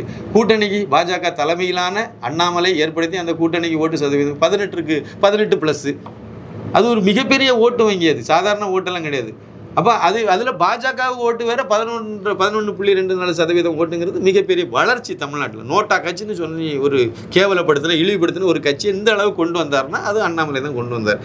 அப்போ 2026 அவர் வந்து ஒரு கூட்டணி ஆட்சி அமைப்பார். ஏன்னா 2024 அதை அவர் முன்னெடுத்துட்டார், சொல்லிட்டார். கூட்டணி ஆட்சி தான் 2026 அமைய போகுது. அப்போ அந்த தொலைநோக்கு பார்வை இதெல்லாம் கரெக்டாக தான் அவர் கணிக்கிறாரு. இதை தான் செய்யணும்னு நினைக்கிறாரு, இதை தான் சரியாக இருக்கும்னு நினைக்கிறாரு. அதை நோக்கி அவர் போகிறார். இங்கே வந்து பாஜகவுக்கு இவ்வளோ சதவீதம் ஓட்டு கிடைச்சதை பிரதமரே பாராட்டினார்ல, மோடியும் பாராட்டினார்ல, அமித்ஷாவும் பாராட்டினாங்க, எல்லோரும் தான் பாராட்டினாங்க. அப்போ நல்லது நடந்ததுனால பாராட்ட முடிஞ்சுது. அப்போ இந்த உயரத்துக்கு அவரை கொண்டு வந்திருக்காரு. அப்போ கண்டிப்பாக 2026 பாஜக ஆட்சியை பிடிக்கும், கூட்டணி ஆட்சியை பிடிக்கும். எந்த மாதிரி கூட்டணி? பாஜக தலைமையில் ஒரு கூட்டணி அமைச்சு இதில் இந்த வெளியே இருந்த அந்த தேமுதிக உள்ளே கொண்டு வருவாங்க. இன்னும் ஒரு சில கட்சிகளை கூட அண்ணாமலே கொண்டு வந்திருப்பார். நான் என்னுடைய பார்வையில் பார்க்கும்போது நாம் தமிழரை கூட அவர் கன்வின்ஸ் பண்ணி கொண்டு வந்துருவாருங்கிற மாதிரி தான் எனக்கு அந்த புரிதல் அப்படி தான் இருந்துச்சு. அந்த கூட்டணி அப்படியே கண்டினியூ ஆச்சுதுன்னா கண்டிப்பாக அது நடக்கும் அப்படிங்கிறது தான் என்னுடைய பார்வையாக இருந்துச்சு. இந்த மாதிரி ஒரு இதை எதிர்பார்ப்போட மீண்டும் தமிழகத்தில் ஒரு காமராஜர் ஆட்சி இந்த அண்ணாமலை தலைமையில் நம்ம நாட்டில் நடக்க போகுது, அதை நம்ம பார்க்க போகிறோம் அப்படிங்கிற மாதிரி எனக்கு படிச்சு. இருந்தாலும் ஒருவேளை அது நடக்காத பட்சத்தில், நடக்கலைன்னு வச்சுருங்க, 2026 வந்து பாஜக தலைமையில் அண்ணாமலை ஒரு அணியை அவர் இப்போ நான் சொன்ன மாதிரி எல்லாம் இந்த கூட்டணி அப்படியே கண்டினியூ ஆச்சுது. தேமுதிகவும் உள்ளே வருது, வாய்ப்பு நிறைய, அது இப்போ கூட அப்படி தான் இருக்குது. அந்த மாதிரி ஒரு சூழ்நிலையில் இது அவங்களும் உள்ளே வந்திருந்தாங்கன்னா இன்னும் சீமான் வாரவரோ இல்லையோ வந்திருந்தால் ஆட்சியை பிடிச்சி கொண்டு வரதுக்கு வாய்ப்பு. ஒருவேளை அது ஆட்சியெல்லாம் பிடிக்கக்கூடிய அளவுக்கு வரலைன்னே நீங்கள் வச்சுடுங்களா. கொஞ்சம் சீட்டு தான் கிடச்சிது, ஆட்சியெல்லாம் அமைக்க முடியலை. கண்டிப்பாக 25% ஓட்டை கிராஸ் பண்ணிடும் பாஜக. அட்லீஸ்ட் 20ஆவது கிராஸ் பண்ணி போயிடும். அன்றைக்கி நிலவரம் என்ன ஆகும் தெரியுமா? தமிழ்நாட்டில் திமுகவுக்கு அடுத்த அதிகமான ஓட்டு வாங்கின கட்சி பிஜேபி. அப்போ 2வது பெரிய கட்சி பிஜேபிங்கிற இடத்துக்கு வந்துடும். 2031 அது ஆட்சி பிடிச்சி போட்டு, இல்லை 2029 நிறைய எம்பிக்களை உருவாக்கும். அது இது கரெக்டான ஒரு பாதை தானே. கட்சி வளரணும்னா அப்படி தானே வளரும். நீங்கள் வந்து 4 இடத்துல 6 இடத்துல நின்றுட்டு நாங்கள் 5 இடத்துல வெற்றி பெற்றால் போதும்னா எப்படி வெற்றி பெறும்? இது எப்படி கட்சி வளரும்? அதுக்கு போயிடும். பழைய பிஜேபிக்கு போயிடல. இப்போ வெளிப்படையாக நான் சொல்கிறேன், என்னுடைய கருத்து, என்னுடைய ஆதங்கம் இது. ஏன்னா யாருக்கும் எதிராகலாம் கிடையாது. தேசத்துக்கு நல்லது நடந்தால் போதும், அவ்வளோதான். தமிழ்நாட்டில் ஒரு மாற்றம் வரணும்னு எதிர்பார்க்குறேன், அவ்வளோதான். இப்படி தான் எதிர்பார்த்துட்டு இன்றைக்கி எதிர்பார்க்குறோம். அது கொஞ்சம் தள்ளி போகுதுன்னு நினைக்கிறேன், அவ்வளோதான் இப்போதைக்கு. அப்போ இதை நான் எதிர்பார்க்கும் போது எதுவும் நடக்கலை. அப்போ எனக்கு ஒரு உள்ள குமுறல். அப்போ அதனால் வந்து மேல் இடத்துல சொல்லலாம். நான் எதுக்கு கேட்கணும்? நான் ஒன்றும் கட்சி நிர்வாகி கிடையாதுல்ல. மேல் இடத்துல ஏதோ ஒரு முடிவு எடுத்துட்டாங்க, மேல் இடத்துல முடிவு எடுத்துட்டா அதுக்கு தான் ஒரு வார்த்தை அந்த வீடியோவில் நான் வந்து சொல்லியிருப்பேன். ஊரில் சாராயம் விற்கக்கூடாதுன்னு நாங்கள் தடை பண்ணியிருக்கோம். விவேகானந்தா இளைஞர் இயக்கம் மூலமாக தடை பண்ணியிருக்கோம். எங்கள் அப்பா குடிச்சிட்டு வந்து ரோட்டில் வந்து ரகலை பண்ணிகிட்டு இருக்காரு. ஒரு முச்சந்தியது ஜங்ஷனில் வந்து நின்று ரகலை பண்ணிகிட்டு இருக்காரு. ஒரு முடி கயரை வாங்குன்னு சொல்லி வாங்கி கயரையும் கொண்டு வந்து மின் கம்பத்தில் வச்சு கெட்ட போயிட்டோம். எங்கள் அப்பா மட்டும் செய்தால் தப்புக்கு சரின்னு எப்படி சொல்ல முடியும்? தப்பு தானே? அதே தான் நான் சொன்னேன். அமித்ஷா செய்தாலும் தப்பு தான். அவருக்கு யார் போதனை பண்ணாங்க, எப்படி அவரை வந்து தவறாக வழி நடத்தினாங்கிறதுல வேற கதை. செய்ததை அவர் தானே பண்ணார். அதனால் அது தப்பு தான் அப்படின்னு சொல்லி நான் சொன்னேன். அதில் இன்னும் மாற்றுக்கிறது கிடையாது. அதில் இன்னும் ஒன்றும் தப்பெல்லாம் ஒன்றும் சொல்லலை. தப்பு பண்ணிட்டாங்க. இப்போ சொல்கிறேன், பிழை செய்து விட்டார்கள் அப்படின்னு தான் சொல்கிறேன். பாஜக மேலிடம் தவறு செய்து விட்டது. அதை மறுக்கவே முடியாது. வருத்தத்தோடு பதிவு பண்ணுறேன். மிகப்பெரிய தவறை பண்ணிட்டாங்க. இப்போ இழந்திருக்க ஓட்டை எப்படி ஈடுகட்டுவாங்க நம்ம சொல்லுங்கள். என்னுடைய மனநிலைலாம் சொல்கிறேன். என்னங்க மதுரவாயில் ஓட்டு இருக்கு. அந்த தொகுதியில் வந்து கண்டிப்பாக வந்து பெஞ்சமின் தான் கொடுப்பாரு எடப்பாடி பழனிசாமி. ஏன்னா அது அதிமுகவுக்கு அவர் நெருக்கமாக இருக்கார். அவர் தான் கண்டிப்பாக இதில் நிற்க போகிறாரு. என்ன சொல்ல வரேன்னா ரெட்டையில் தான் நிற்கும். அந்த தொகுதியில் வந்து சிம்பிள் ரெட்டையில் தான் இருந்து இந்த கூட்டணி நீடிக்குமாங்கிறது எனக்கு தெரியாது. என்னுடைய பார்வையில் நீடிக்காதுன்னு தான் நான் இப்போவும் நான் நினைக்கிறேன். இன்னும் நான் அன்னைக்கு சொல்லும்போது 2 மாதம் சொன்னேன். இப்போ 1.5 மாதம் முடிஞ்சு போச்சுது. கூட இன்னும் 15 நாள் மிச்சம் இருக்குது. அது பிறகு 1 மாதம் சேர்த்துடுங்க. நான் அன்னைக்கு சொன்னதை கூட 1 மாதம் கூட சேர்த்துடுங்க. அதுக்கு மேலே இது நீடிக்குமாங்கிறது என்னுடைய பெரிய சந்தேகத்தில் தான் வண்டி ஓடிட்டு இருக்கு. காரணம் 2வது சொல்கிறேன். அந்த தொகுதியில் இப்போ எலெக்ஷன் வருது. வந்த உடனே என்ன பண்ணுவேன்னு நினைக்கிறீங்க? கண்டிப்பாக ஓட்டு போட மாட்டேன். ரெட்டையில் பாஜக நிற்கிது அப்படின்னா ஒருவேளை சரி என்னதான் போட்டுங்க அப்படின்னு சொல்லிட்டு அந்த சின்னத்துக்காக போய் ஒரு ஓட்டு போட்டுருந்து நான் ஓட்டு போட்டேன்னு காணிப்பேன். நான் அங்கே போய் நோட்டாவுக்கு போட்டுட்டு நான் வந்து ஓட்டு போட்டுட்டேன்னு கண்டிப்பாக காணிக்க மாட்டேன். நோட்டாவுக்கு ஓட்டு போடலாம் எனக்கு உடன்பாடும் கிடையாது. ரெட்டையிலைக்கு நான் போடலைங்கன்னு காணிப்பேன். அப்படி தான் செய்வேன் நான். கண்டிப்பாக அதுதான் என்னுடைய மனநிலை. நான் இவ்வளோத்துக்கும் ஒரு நல்ல தேசியவாதி. ஓரளவுக்கு நீங்கள் என்ன ஒத்துக்கிடுவீங்க. நான் வந்து கரெக்டாக தான் இருக்கேன், நேர்மையாக தான் பேசுகிறேன், இல்லைன்னா நான் சரியாக தான் இருக்கேன். ஒரு தேசியவாதிங்கிற அளவில் பலரும் என்னை ஏற்றுக்குவாங்க, ஒத்துக்கிட்டாங்க. என்னை விட நல்லவங்க நிறைய பேர் இருக்கலாம். என்னோட இது இன்னும் பெரிய தேசியவாதிகள்லாம் இருக்காங்க, இல்லைன்னு இல்லை. இருந்தால் நான் ஒரு தேசியவாதிகள் அடிப்படையில் ஏற்றுக்குவேன். என்னுடைய மனநிலை இதுன்னா என்ன மாதிரி யோசிக்கணுங்க மனநிலை என்னென்ன இருக்கும்? எப்படி ஓட்டு போடுவாங்கன்னு நம்புறீங்க? இந்த 1.5 மாதத்துக்குள்ளால் பாஜக தொண்டர்களை எந்த வகையில் நீங்கள் திருப்திப்படுத்துனீங்க? திருப்தி மீன்ஸு அவங்கள கன்வின்ஸு அவங்கள வந்து சமாதானப்படுத்துறதுக்கு என்ன முயற்சியை பண்ணாங்க? தமிழ்நாட்டில் பாஜக தலைமையில் கூட்டணி இல்லை. எடப்பாடி பழனிசாமி அவர்கள் அவருடைய அதிமுக தலைமையில் தான் கூட்டணிக்கு பேர் என்னது? தேசிய ஜனநாயக கூட்டணி. தேசிய ஜனநாயக கூட்டணிக்கு தமிழகத்தில் வந்து தலைமை தாங்கிறது அதிமுகங்கிற கட்சி. அந்த அதிமுகவுடைய பொதுச் செயலாளர்கிற அடிப்படையில் எடப்பாடி பழனிசாமி இருக்கார். அதனால் அவர் தான் வந்து அந்த கூட்டணியை வந்து தலைவருங்கிறத சொல்லிட்டீங்க. அவர் தான் வந்து அடுத்த முதலமைச்சருங்கிறதையும் வேட்பாளருங்கிறதையும் நம்ம வந்து அறிவிச்சுட்டு போயிட்டாங்க. அதுக்கு பிறகு பாஜக தொண்டர்கள் மட்டும் பக்கத்தில் அது ஜீரணிக்க முடியலை, ஏற்றுக்க முடியலை. அதுக்கு பல சம்பவங்கள். இன்னொன்று ரொம்ப சாதாரணமாக கண்ணை மூடிக்கிட்டே யோசிங்க. எடப்பாடி பழனிசாமி எதுக்கு பாஜக கூட கூட்டணி வைக்க விருப்பப்பட்டார்? எதை ஒத்துக்கிட்டார்? ஏன் ஒத்துக்கிட்டார்? அவருக்கு நிறைய ரெட்டையில சின்னம் போயிடும், அதனால் வந்தார். அதெல்லாம் 2வது காரணம். முக்கியமான காரணம் என்னது? பாஜகவுக்கு 11.24% ஓட்டு இருக்குங்கிறது தானே. இந்த ஓட்டு வங்கி தானே அதை உருவாக்குனது யார்? அண்ணாமலை. இப்போ பாஜக மைனஸ் அண்ணாமலை ஈக்குவல் டு என்ன வரும்? அதில் பாஜக இருக்கணும், இந்த ஓட்டு வங்கி உங்களுக்கு வேணும். ஆனால் அதை உருவாக்குன அண்ணாமலை எங்களுக்கு வேண்டாம். எப்படி யார் ஓட்டு போடுவோம் உங்களுக்கு? எப்படி கிடைக்கும்? நீங்கள் எப்படி என்ன நம்பிக்கையில் அதை வந்து சரின்னு எப்படி இந்த அறிவு ஜீவிகளெல்லாம் எப்படி அதை சொன்னாங்க? கருத்து கணிப்பு நடத்துகிறாங்க. நான் கிரவுண்ட் லெவல்லேருந்து வந்தவன். இவங்க கிரவுண்டில் போய் நான் கருத்து கணிப்பு நடத்தினேன்னு சொல்கிறாங்க. என்ன கருத்து கணிப்பு நடத்துகிறாங்க? எப்படி அது சாத்தியமாகுங்கிறத யோசிக்க வேண்டாமா? எப்படி ஓட்டு போடுவாங்க? சரி, இப்படி தான் வந்து இதில் தான் அந்த முரண்பட்டு நிற்கிது. இந்த 1.5 மாதத்துக்குள்ளால் இந்த கூட்டணியுடைய தலைவர் எடப்பாடி பழனிசாமி அப்படிங்கிற அந்த நபர் இது வரைக்கும் அந்த கூட்டணிக்கு உள்ள ஓட்டெல்லாம் ஒருங்கிணைக்கிறது குறைந்தபட்சம் பாஜக அதிமுக தொண்டர்கள் மத்தியில் ஒரு நல்ல ஒரு உறவு, நல்ல ஒரு ஒருங்கிணைப்பு ஏற்படுறதுக்கு ஒரு சின்ன துரும்ப கூட அசைச்சு போடல. அதான உண்மை. சும்மா பதவியில் இருந்து வெளியே போனது ஒரு பெரிய வருத்தத்தில் இருக்கக்கூடிய பாஜக தொண்டர்களை, அண்ணாமலையினால் பாஜகவுக்கு வந்த தொண்டர்களை நீங்கள் அதை பார்க்கணும். அண்ணாமலையினால் பாஜகவுக்கு வந்தாங்க, பாஜகவினால அண்ணாமலை வளரலை. அதை நீங்கள் பார்த்துக்கணும். அவர் ஏற்கனவே வளர்ந்தவர் தான். அல்ல அதுக்கு பிறகு தான் வளர்ந்தார். இதனால் அவர் லாபப்பட்டார்னா அப்போ இதுக்கு முன்னாடி இருந்த தலைவர்களெல்லாம் ஏன் இந்த உயரத்துக்கு வளரலன்னு அடுத்த கேள்வியை தூக்கி வச்சிங்கன்னா பதில் சொல்ல முடியாது. தமிழிசை ஏன் அந்த உயரத்துக்கு வளரல சொல்லுங்கள் நீங்கள். வானதி இதுக்கு முன்னாடி வருஷக்கணக்காக இருக்காங்கல்ல, அவங்களே ஏன் பாஜகவில் தானே இருக்காங்க. அவங்க ஏன் அண்ணாமலையோட பிரபலமாக வந்திருக்கலாமே, எப்போவோ வந்திருக்கலாமே. கொங்கு மண்டலம் தானே அவங்களுக்கு, அவங்க ஏன் வரல? மக்கள் ஆதரவு இவ்வளோ ஏன் கிடைக்கல? 21வது பக்கமணி ஒரு பெரிய பிரபலமாச்சுல. அந்த போராட்டத்தை முதல்ல தொடங்கி வச்சது யார்? தொடங்கினது யார்? அறிவித்தது யார்? அவங்க வானதி சீனிவாசன், தேசிய மகளிர் அணி தலைவி, மகளிர் மோர்ச்சா தலைவி. தமிழகத்தில் பாஜக தலைவர் அண்ணாமலை. இவர்கிட்ட சொல்லாமல் அவங்க அறிவித்தாங்க. ஆனால் அவர் அதில் போய் கலந்துக்கிட்டார். அதில் யாருக்கு கிரெடிட் போய் சேர்ந்துச்சு? அதை செய்தது, அதில் மகளிர் அணியிலேருந்து நிறைய பேரை கொண்டு வந்து எல்லாம் ஆர்கனைஸ் பண்ணிட்டாங்க. ஆனால் கடைசியில் வந்து கைத்தட்டல் யாருக்கு அதிகமாக கிடைச்சிது? 21வது பக்கத்தை சொன்னால் அண்ணாமலை தான் கிடைச்சிது. அண்ணாமலை ஒரு கரிஸ்மேட்டிக் லீடர், நம்ம அதை ஒத்துக்கணும். அதனால் அண்ணாமலையினால் படித்த இளைஞர்கள் பாஜக வந்தது, மற்ற கட்சிகள்லேருந்து வந்தது, திமுகலேருந்து வந்தது, இது எல்லாமே அண்ணாமலைக்காக வந்தவங்க, பாஜக வேண்டி வரல. அண்ணாமலைக்காக பாஜகவுக்கு வந்தாங்க. அப்போ அதை புரிஞ்சுக்கணும். அந்த தொண்டர்களை நீங்கள் எப்படி எந்த வரைக்கும் அவங்கள வந்து அவங்களை வந்து சமாதானப்படுத்துறதுக்கு என்ன முயற்சி பண்ணீங்க? இந்த கிஷோர் கே சாமியான ஆட்களை முன்னாள் வந்து முட்டா பயல்களெல்லாம் வச்சு நீங்கள் அண்ணாமலையை இன்னும் திட்டிகிட்டு இருக்கீங்க. எப்படி உங்களுக்கு ஓட்டு போடுவாங்க? அந்த தொண்டர்கள் எப்படி வருவாங்க? அவங்க தான் உங்களுக்கும் ஓட்டு போடணும், ரெட்டைலைக்கும் ஓட்டு போடணும். எப்படி போடுவாங்க அவங்க? அறிவு கிட்டத்தனமாக இல்லையா இது? இவர் இன்னொரு அறிவு மேதாவி இருக்கார் மாரிதாஸ், இதெல்லாம் என்ன ஜென்மங்கள்னு எனக்கு தெரியல. நீங்கள் இந்த கூட்டணி வெற்றி பெறணும்னு நினைக்கிறீங்க, அதுக்காக நீங்கள் அண்ணாமலையை பலிகடா கொடுத்தது ரைட்டு, ஓகே, அதுவே தப்புன்னு நான் சொல்கிறேன். சரி பரவாயில்ல, நீங்கள் ஏதோ ஒரு இதில் செய்துட்டீங்க, அடுத்து மிச்சம் மீதி இருக்கிறதே அதை நீங்கள் ஒருங்கிணைக்கணும்ல. ஒருங்கிணைக்காமல் எப்படி சார் 11.2%, 4% ஓட்டு உங்களுக்கு கிடைக்கணும்? எங்கேருந்து கிடைக்கும்? அது செவ்வாய்க்கிரகத்துலேருந்து உங்களுக்கு வரும். அது பாயிண்ட் நம்பர் இங்கே முடிஞ்சு போச்சா? அந்த சும்மா இருக்கக்கூடிய அண்ணாமலையை சீண்ட நெகட்டிவான ஒரு எண்ணம் தான் மக்கள் வந்து ஆதரவாளர்கள் மத்தியில் வரும்.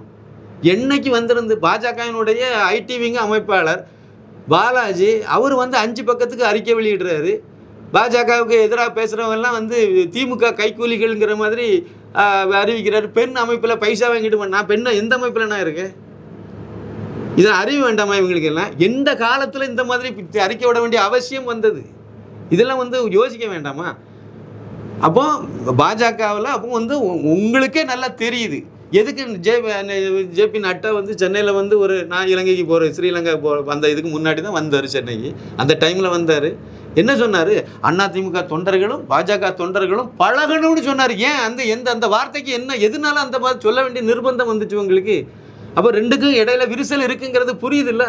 அப்போ அதை சரி பண்ணுறதுக்கு தானே நீங்கள் முயற்சி பண்ணணும். சரி பண்ண இடத்துல எடப்பாடி பழனிசாமியில் இருக்காரு, அவர் தானே அதுக்கு முயற்சி பண்ணணும். சரி, இந்த கூட்டணி எப்படி இருக்குது? இந்த கூட்டணியில் தினகரன் இருக்காரா?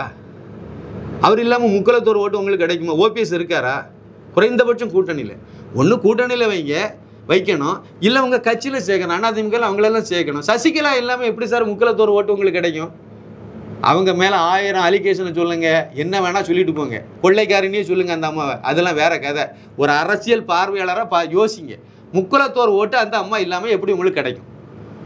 அது இல்லாமல் திமுகவுக்கு உங்கள் மேலே உள்ள வெறுப்பில் திமுகவுக்கு போன எலெக்ஷனில் 2021 போட்டாங்க. எடப்பாடி பழனிசாமிங்கிற அந்த நம்பிக்கை துரோகி மேலே உள்ள கோபத்தினால ஒன்றை பழி வாங்கன்னா நான் திமுகவுக்கு ஓட்டு போடணும்னு போன எலெக்ஷனில் போட்டாங்க. எத்தனை பேர் இதை ஒத்துக்காங்க? ஜேவிசி ஸ்ரீராம் கருத்து கணிப்பு நடத்துகிற, இதை போய் கருத்து கணிப்பு நடத்த சொல்லுங்கள். அவர் ஸ்ரீராம் சேஷாத்தின்னு ஒரு ஆள், அது என்ன அறிவுன்னு எனக்கு புரியலை. அந்த ஆளெல்லாம் நேற்றுக்கு ஒரு ட்வீட் போட்டிருக்கார். நேற்றுக்கு மண்டல தொடர்ந்து போட்டுக்கிட்டே இருக்கார். இவங்களாம் தேசியவாதின்னு வேற சொல்கிறாங்க, ஆர்எஸ்எஸ்காரன்னு வேற அப்பப்போ சொல்லிடுறாங்க. இன்னும் நிறைய பேர் இந்த லிஸ்ட்டில் இருக்காங்க. இதெல்லாம் என்னுடைய உள்ள குமுறெல்லாம் நான் வந்து கொட்டுறேன்னு நினச்சிடுங்க. அதை தான் நான் சொல்ல வரேன். இப்படியெல்லாம் இதெல்லாம் வரணும்னா நீங்கள் அவங்கள முதல்ல சரி பண்ணணும். ஓபிஎஸ்ஸை கூப்பிட்டு பேசுகிறதுல உங்களுக்கு என்ன தயக்கம்? மாநில தலைவர் தானே நீங்கள், இந்த கூட்டணிக்கு நீங்கள் தானே தலைமை தாங்குறீங்க. அப்போ நீங்கள் அவங்கள கூப்பிட்டு பேசணும். அவங்கள கூப்பிட்டு ஏதாவது ஒரு வகையில் காம்ப்ரமைஸ் பண்ணி ஒன்றும் இல்லை சார். எடப்பாடி பழனிசாமி இன்றைக்கி நம்ம அண்ணாமலையை 2 பேரும் ஒரே சமுதாயம், ஒரே கூட்டம், அதுக்குள்ளால கூட்டம்னு ஒரு இது இருக்குது, ஒரே கூட்டம், ஒரே மண்டலத்தில் இருக்கீங்க. நான் ஒன்றும் நேரில் பார்க்கணுன்னு எடப்பாடி பழனிசாமி இப்போ அண்ணாமலைக்கு ஃபோன் பண்ணி நான் உங்களை நேரில் பார்க்கணும் தம்பி, வீட்டுக்கு நீங்கள் வரீங்கன்னா நீங்கள் வாங்க, இல்லை நான் உங்கள் வீட்டுக்கு வரேன், தோட்டம்பட்டிக்கு நான் வரேன் அப்படின்னு சொன்னால் அவர் வேண்டான்னு சொல்லுவார். ஒரு அரை மணி நேரம் நீங்கள் 10 நிமிஷம் அரை மணி நேரம் தனியாக ரூமில் கிரெடிட் உங்களுக்கு தானே போகுது. நீங்கள் தானே முதலமைச்சராக போகிறீங்க. அப்போ ஒரு படி ஸ்டெப்பு நீங்கள் கீழே இறங்க மாட்டீங்கன்னா பண்ணது அவ்வளோவா யோக்கியத்தனம் துரோகம். அப்போ கடைசியில் இந்த நேரத்தில் கூட நீங்கள் இறங்கி அவரை நான் இப்படி ஏதோ வந்தாச்சு, இப்போ நீங்கள் எனக்கு உதவுங்க, 2026க்கு பிறகு நீங்கள் என்ன நினைக்கிறீங்களோ அதை நான் பண்ணுறேன், இதை நான் உங்களுக்கு என்ன வேணால் பேசுங்க, உங்களுக்குள்ளே என்ன வேணால் மனம் விட்டு பேசுங்க, இல்லை உங்களுக்கு என்ன பிரச்சனை இல்லை, அரசியல் தானே பண்ண போகிறீங்க. அதே மாதிரி தானே ஓபிஎஸ், அவரை கூப்பிட்டு பேசுகிறதில்ல. நீங்கள் எல்லாம் ஒரே கட்சியில் தானே இருந்தீங்க, 5 அணியில் தானே எல்லாம் 4 அணியா, அந்த அணியில் நீங்கள்லாம் தானே இருந்தீங்க. இன்னும் சொல்ல போனால் உங்களுக்கு முன்னாடியே ஜெயலலிதா அந்த அம்மா பன்னீர்செல்வம் அவர்களை தானே முதலமைச்சராக கை காட்டி அடலாப்படுத்தினாங்க. நீங்கள் அப்போ இருக்க தானே செய்தீங்க, கட்சியில் இல்லையா, இங்கே தானே இருந்தீங்க, அதிமுகவில் தானே இருந்தாங்க. அப்போ அவங்க அடையாளப்படுத்தினாங்களா, அவங்கள கூப்பிட்டு பேசுகிறதில்ல. உங்களுக்கு என்ன பிரச்சனை? கட்சியில் சேர்க்காட்டாலும் கூட என்ன பண்ணணும் ஒரு இதை தீர்வை நீங்கள் கண்டுபிடிக்கலன்னா எப்படி ஓட்டு வாங்குவீங்க? 2024 பன்னீர்செல்வம் அவர்கள் வந்து எடப்பாடி பழனிசாமி கூட இருந்துமே தென் மாவட்டங்களில் ஓட்டு கிடைக்கல. ஏதோ உதயகுமார், செல்லூர் ராஜு இந்த மாதிரி 1-2 பேர் தான் வெற்றி பெற முடிஞ்சுது. மற்ற இடங்களெல்லாம் அவுட்டு. அதுதான் அந்த கட்சி ஆட்சியை பிடிக்காமல் போனதுக்கு அதான் பெரிய பங்கு, பெரிய முக்கியமான காரணமே அதுதான். பழையபடி நீங்கள் தினகரனையும் நீங்கள் வந்து மதிக்கலை. இல்லை, நீங்கள் ஒன்றா தானே இருந்தீங்க. இப்போ உங்களுக்கு முதலமைச்சராக உட்கார வச்சது சசிகலா தானே. அந்த அம்மா வீட்டில் போய் பழையபடி நீங்கள் ஒருக்கா காலில் விழுந்து அவங்ககிட்ட ஆசீர்வாதம் வாங்க. என்ன தப்பு இருக்குன்னு கேட்குறேன். அந்த அம்மா வயசில் உங்களோட பெரியவங்க அப்படி நினச்சதுன்னா காலில் விழுந்தீங்க. போங்க, பேசுங்க. அந்த அம்மா தான் நீங்கள் என்ன சொன்னாலும் கேட்கக்கூடிய லெவலுக்கு அவங்கெல்லாம் இருக்காங்க. ஆனாலும் நான் அவங்கள அரவணைக்க மாட்டேன், அவங்கள சேர்க்கவே மாட்டேன், என் கூட்டணிலே சேர்க்க மாட்டேன். அப்போ இந்த ஒரு மீட்டிங் மோடி, அமித்ஷா எல்லாரும் மேலையில் இருக்காங்க, மேடையில் இருக்காங்க. இந்த ஓரத்தில் வந்து இவர் இருக்கார், தினகரன் இருக்கார். இந்த ஓரத்தில் எடப்பாடி இருக்கார், எடப்பாடி பழனிசாமி இருக்கார். 2 பேரும் ஆனால் பேச மாட்டாங்க. எப்படி ஓட்டு போடுவாங்கன்னு கேட்குறேன். ஒரு மேடையில் இந்த பக்கம் அவரும் இந்த பக்கம் அவரும் திருப்பிக்கிட்டு இருக்காங்க. 2 பேருக்குள்ள வணக்கம் சொல்ல மாட்டாங்க. ஊர் பேரை அவரு சொல்ல மாட்டார், அவர் பேரை இவரு சொல்ல மாட்டார். பைத்தியக்காரன மக்கள் எல்லாம் எப்படி ஓட்டு போடுவான் அவன்? எடப்பாடி பழனிசாமியுடைய தொகுதியில் அவர் போட்டியிடக்கூடிய எடப்பாடி தொகுதியில் வந்து ஓபிஎஸ் உடைய ஃபோட்டோவை போட மாட்டோம் போஸ்டரில், சசிகலா ஃபோட்டோவை போட மாட்டோம். தினகரன், சரி சசிகலா நம்ம கட்சி இல்லை விட்டுருங்க, தினகரனுடைய ஃபோட்டோவை போட மாட்டோம், அவங்க கட்சி பேரையும் நாங்கள் சொல்ல மாட்டோம். ஓட்டு எப்படி அந்த தொண்டர்கள் அங்கே ஒரு 2000 பேராவது இருக்க மாட்டான். இதெல்லாம் செய்யக்கூடிய இடத்துல அவர் இருக்கார். 1.5 மாதமாக எதுவுமே செய்யலையே.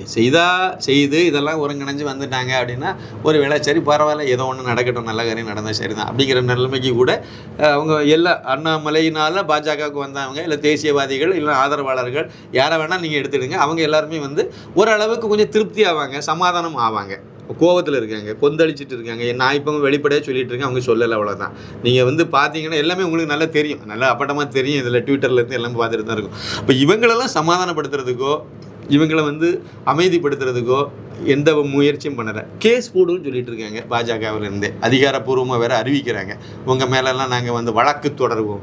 இது என்ன ஆகும்? இன்னும் கொஞ்சம் அதை டேமேஜ் பண்ணும்.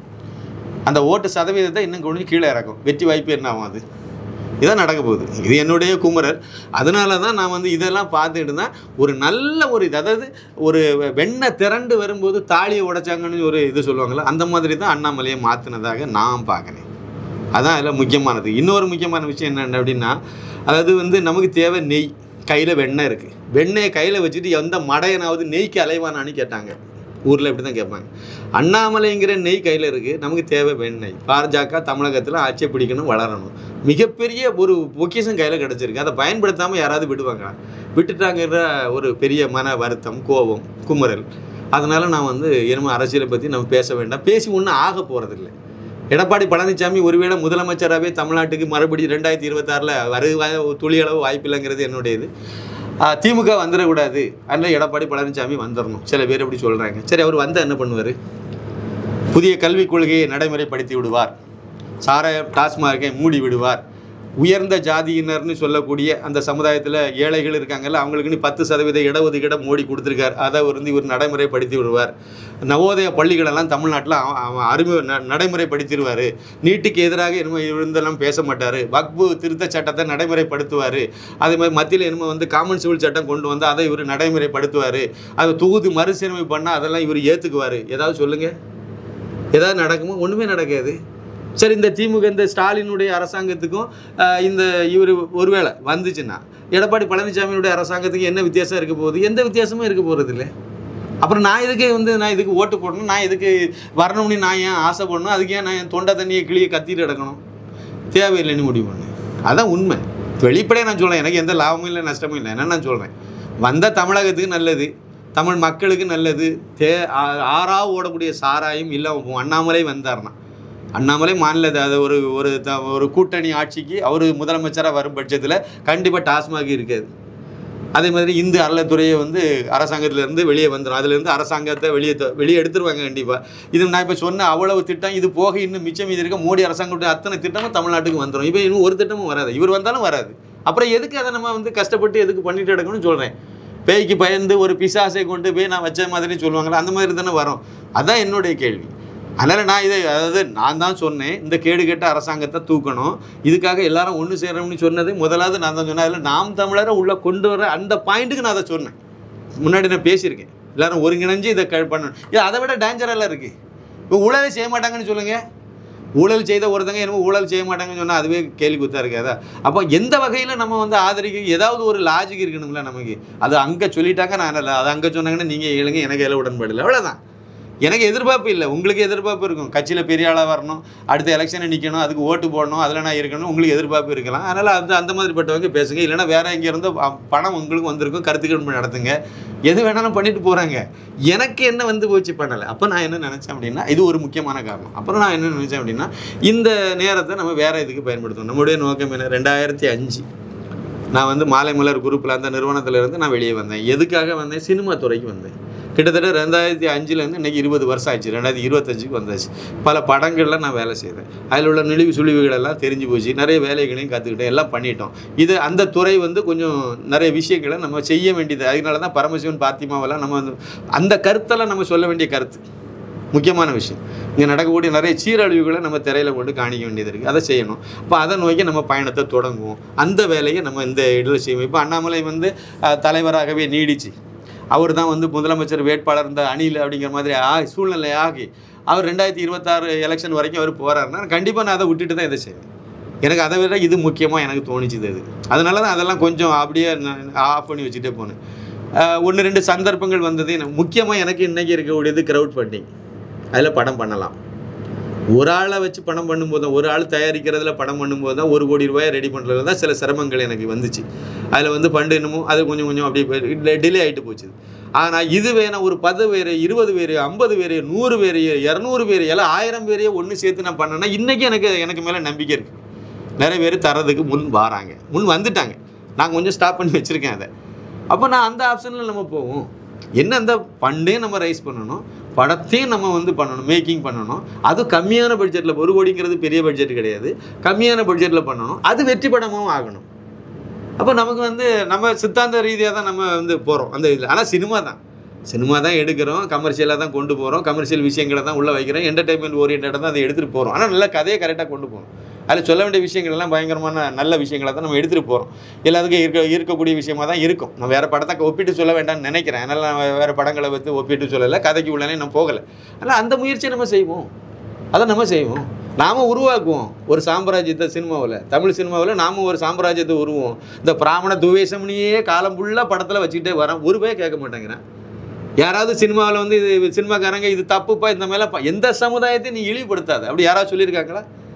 அது ஒரு சபிக்கப்பட்ட ஒரு சமுதாயம் மாதிரியும், இல்லைன்னா திட்டு வாங்குறதுக்குன்னே பிறந்த ஒரு சமுதாயம் மாதிரியும். இதில் என்னென்னா, இது கூட தெரியாமல் இந்த ஸ்ரீராம் சேஷாத்ரி இல்லைன்னா இன்னும் ஒரு 5-6 பேர் இருக்குது. இந்த மாதிரி ஆள்கள் எப்படி இருக்காங்கன்னு எனக்கு தெரியல, எனக்கு புரியலை அந்த கதை. எனக்கு உணருது, நான் ஒன்றும் பிராமின் கிடையாது. ஆனால் எனக்கு அதெல்லாம் கொஞ்சம் படித்து, இல்லைன்னா அதுக்கு உள்ளால இந்த வாஞ்சிநாதன்லேருந்து ஆரம்பித்து நிறைய கதைக்குள்ளால நுழையும் போது எனக்கு அந்த எண்ணம் வருது. ஆனால் அந்த சமுதாயத்தினை சார்ந்த அந்த பத்திரிகையாளர் அவை இவருன்னு சொல்லக்கூடியவங்கெல்லாம் என்ன மரமண்டைகளாக இருக்காங்கன்னு எனக்கு தெரியல. இல்லை என்ன குறுகிய சுயலாபத்தில் அவங்க யோசிக்கிறாங்கன்னு எனக்கு தெரியலை. எனக்கு அதனால சினிமா துறைக்கு போவோம், அங்கே போய் நம்ம பண்ணுவோம். அங்கே யாரும் எதுவும் வந்து கேட்க போகிறது இல்லைல்ல. என்கிட்ட வந்து நீ இதை இப்போ கேட்க மாட்டாங்க. இப்போ நான் பேசுகிற கருத்துக்கு யாரும் வந்து என்கிட்ட வந்து ஃபோன் பண்ணி ஃபோன் நம்பரே நான் இப்போ வெளிப்படையே தரேன், யாராவது பேசுவாங்கன்னா அதுக்கெல்லாம் பேச வரமாட்டாங்க. நண்பர்கள்ங்கிற அடிப்படையில் அது வந்து சில இதை வந்து சப்பக்கட்டுக்கு வருவாங்க. என்ன இருந்தாலும் அப்படின்னு சொல்லிட்டு அப்படி தான் நம்மகிட்ட பேசுகிறாங்க. இது சொல்லலை. சினிமாவில் வந்து இந்த மாதிரி சில விஷயங்களை சொல்லணும். நம்ம ஒரு ஆள் மட்டும் பண்ணி அது புரோஜனம், அது வந்து நான் ஒருத்தன் போய் ஒரு படத்தை பண்ணணும், மொத்த சினிமாவும் மாறிடும், தமிழில் இந்த இந்துக்காரங்கள்லாம் இந்த மாதிரி ஆயிடுவாங்க, தேசியவாதிகள் எப்படி ஆயிடுவாங்க, அப்படிலாம் எதுவுமே கிடையாது. அங்கே ஒரு பெரிய தொலைநோக்கு பார்வையில் நான் யோசிக்கிறேன். நாம் வெற்றி பெறணும் ஒரு சின்ன பட்ஜெட் படத்தில், இதே மாதிரி அதுக்கு பிறகு ஃபண்டை ரைஸ் பண்ணணும். ஒரு 4-5 படத்தை அடுத்த இதில் நம்ம அடுத்த டார்கெட்டாக வைக்கணும். ஒரு 5 கோடி ரூபாயை ரைஸ் பண்ணி ஒரு 5 லோ பட்ஜெட் படங்கள் எல்லாமே 1 கோடிக்கு உள்ளாலே முடிவு பண்ணி ஒரு 5 டைரக்டரை அறிமுகப்படுத்தணும். 5 ப்ராஜெக்டை நம்ம வந்து அந்த கெப்பாசிட்டி இருக்குது, அந்த வேலையெல்லாம் நமக்கு தெரியுது, அதை செய்வோம். நிறைய பேர் அதை எடுக்க வராங்க, அதை நம்ம உள்ளே இறக்குவோம். அப்படியே 5 பேர், அந்த 5 படத்தில் அட்லீஸ்ட் ஒரு 3 படமாவது நம்ம ஜெயிக்கிற மாதிரி நம்ம வந்துடும். அந்த சூழ்நிலை வந்துடும். அப்போ 2-3 படம் வெற்றி பெற்ற, இல்லை 2 படம் வெற்றி பெற்றாலே இந்த 5 படத்தினுடைய அந்த செலவு, அதுக்கு சேதன லாபத்தையும் சேர்த்து அது பங்கு எடுத்து கொடுத்துரும், ஈர்த்து கொடுக்கும். அது ஒன்றும் சந்தேகம் கிடையாது, கண்டிப்பாக அது வந்துடும். அந்த அளவுக்கு தான் சினிமா தான். 1 கோடி ரூபா போட்டிங்களா, 15 கோடி ரூபா, 20 கோடி ரூபா ஈஸியாக வந்து வெற்றி பெறும், வெற்றி பெற்றால். அது வந்து வந்துடும் உங்களுக்கு. அதுவே தோல்வி அடைஞ்சுன்னா 1 கோடி ரூபாயும் போயிடும். அதான் ஒரு விஷயம் தானே. அப்போ 5 படம் எடுக்கும்போது 2 படம் வெற்றி பெற்றால் கூட இந்த 5 படத்தினுடைய இதை செலவினெல்லாம் தாண்டி 5 படத்துக்கும் சேர்த்து அது ஒரு லாபத்தையும் உருவாக்கி தான் கொடுக்கும். அட்லீஸ்ட் ஒரு 10-15 லட்சம் 15 கோடியாவது வரத்தான் செய்யும். 1 கோடி ரூபாய்க்கு 5 படத்தை ஒவ்வொரு கோடி ரூபாய்க்கு நம்ம எடுக்கும்போது 5 கோடி ரூபாயை இன்வெஸ்ட் பண்ணோம், முதலீடு பண்ணும்போது வரக்கூடிய அமௌண்ட்டு 10 கோடி ரூபா வந்திருக்கு. 2 படம் வெற்றி பெற்றுச்சு ஆவரேஜா, இல்லை 10 கோடி ரூபா வருமானம் வருது. அப்போ 5 கோடியே 10 கோடியாக இருக்குது, அவ்வளோதான். அதுவே 20 கோடியோ வருது அப்படின்னா அது 4 மடங்கு வெற்றி கொடுத்துருக்கு. ஆனால் மொத்த படத்தில் பார்க்கும்போது 5 படத்தில் 3 படம் ஃபெயில்யூர் ஆகி போச்சு, 2 படம் தான் சக்ஸஸ் ஆகிருக்குனால இந்த இது வந்துடும். இல்லை 3 படம் சக்ஸஸ் ரேட்டு 3 ஆகி போச்சு, இன்னும் அதிகமாக தான் கிடைக்கும். இல்லை 4 ஆகி வந்துட்டு இன்னும் அதிகமாக தான் கிடைக்கும். அந்த மாதிரி ஒரு இதில் முயற்சி பண்ணுவோம். இது ஒரு தொழில் தானே. நம்ம வந்து இந்த சினிமா துறையை புறக்கணித்து இது வந்து எப்படி ஒரு அரசியல் தீண்டத்தகாததுங்கிற மாதிரி எல்லாரும் சொல்லி ஒதுக்கி வச்சதுனால இந்த மாதிரிலாம் ஆட்சி நடந்துட்டு இருக்கோ, இதே மாதிரி சினிமா துறையும் நம்ம அது வந்து சினிமா பார்க்குறோம், திரைக்கு போய் பார்க்குறோமோ இல்லையோ, கடைசியில் தேட்டரில் வந்து அது வீட்டிலேயாவது பார்க்குறோம். தேட்டருக்கு போட்டால் கூட வீட்டில் உட்காந்து நம்ம அதை பார்க்குறோம், டிவியில் பார்க்குறோம், OTTவியில் பார்க்குறோம், இல்லைனா மொபைலில் பார்க்குறோம், இல்லை சினிமா காட்சிகளை பார்க்குறோம், இல்லை பாடல்களை கேட்குறோம். இது எதுவுமே நான் பார்க்கவே மாட்டேன்னு சொல்ல 1% தேராது. வயசானவங்க இது எதுவுமே இல்லாத நிலைமைக்கு போயிட்டாங்க அப்படின்னா 1% என்ன தேரும், அதுவும் தேருமானு எனக்கு தெரியல. பாக்கி எல்லாரும் ஒன்று எம்ஜிஆர் காலத்து பாட்டையாவது டிவியில் உட்காந்து பார்க்க தான் செய்வாங்க, இல்லை மொபைல்லையாவது கேட்டுட்டு தான் இருப்பாங்க. அப்போ அதுதானே அவங்க தவிர்க்க முடியாத ஒரு இது தானே.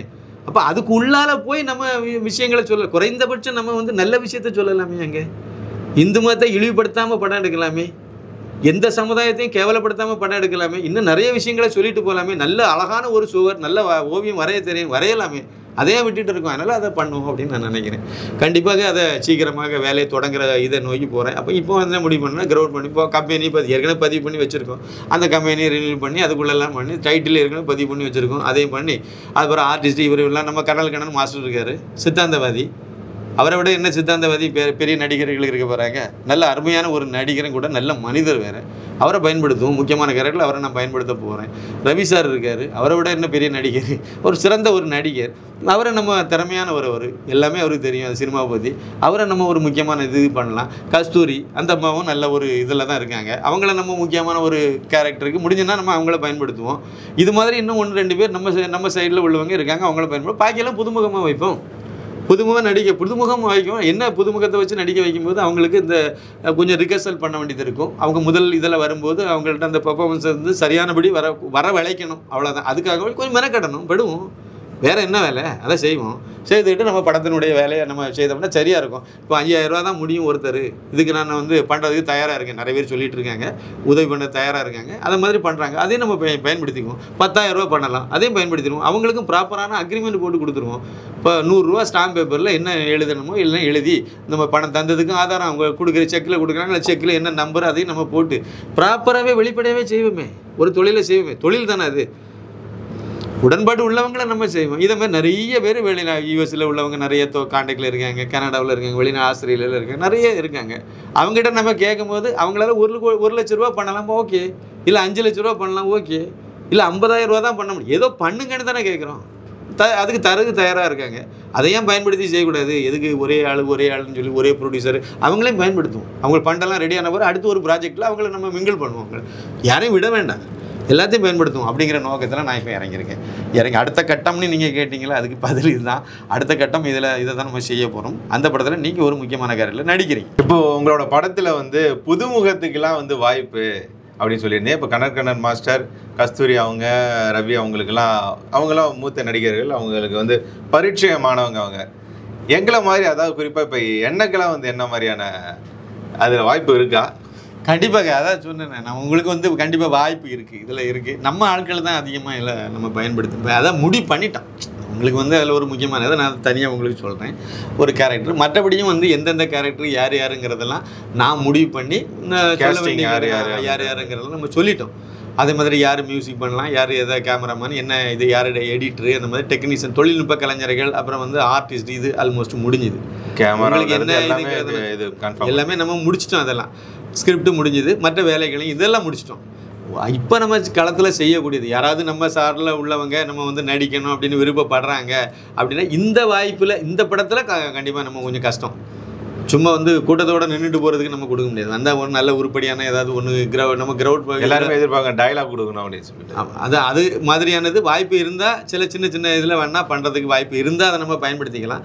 இல்லைன்னா நம்ம அடுத்து அடுத்தடுத்து பண்ணக்கூடியதில் நம்ம கண்டிப்பாக நம்ம அவங்களாம் பயன்படுத்தி போகலாம். அதுக்காக வேண்டி இப்போ யாரும் தொடர்பு கொள்ள வேண்டாம்னு நான் சொல்ல வருவேன். இதில் கண்டிப்பாக இப்போதைக்கு வந்து அவங்களுடைய உதவி அவங்க வந்து நிதி அப்படிங்கிற அடிப்படையில் வந்தாங்கன்னா அவங்கள நம்ம பயன்படுத்த இப்போ அதுக்கு தான் நம்ம மெயின், அதுதான் இப்போ தேவை.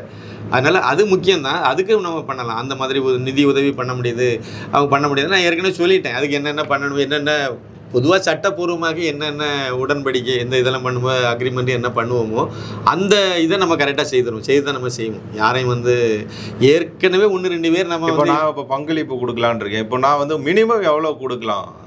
மினிமம் நீங்கள் எவ்வளோ, நான் என்ன நினைக்கிறேன்னா சில பேர் இதுக்கு முன்னாடி என்ன பண்ணிட்டாங்கன்னா எனக்கு 500 ரூபா 1000 ரூபா அந்த மாதிரி இது நீங்கள் டொனேஷனாக வச்சுருக்கீங்களா. நான் முன்னாடி ஒருக்கா இது மாதிரி நான் பேசினேன்.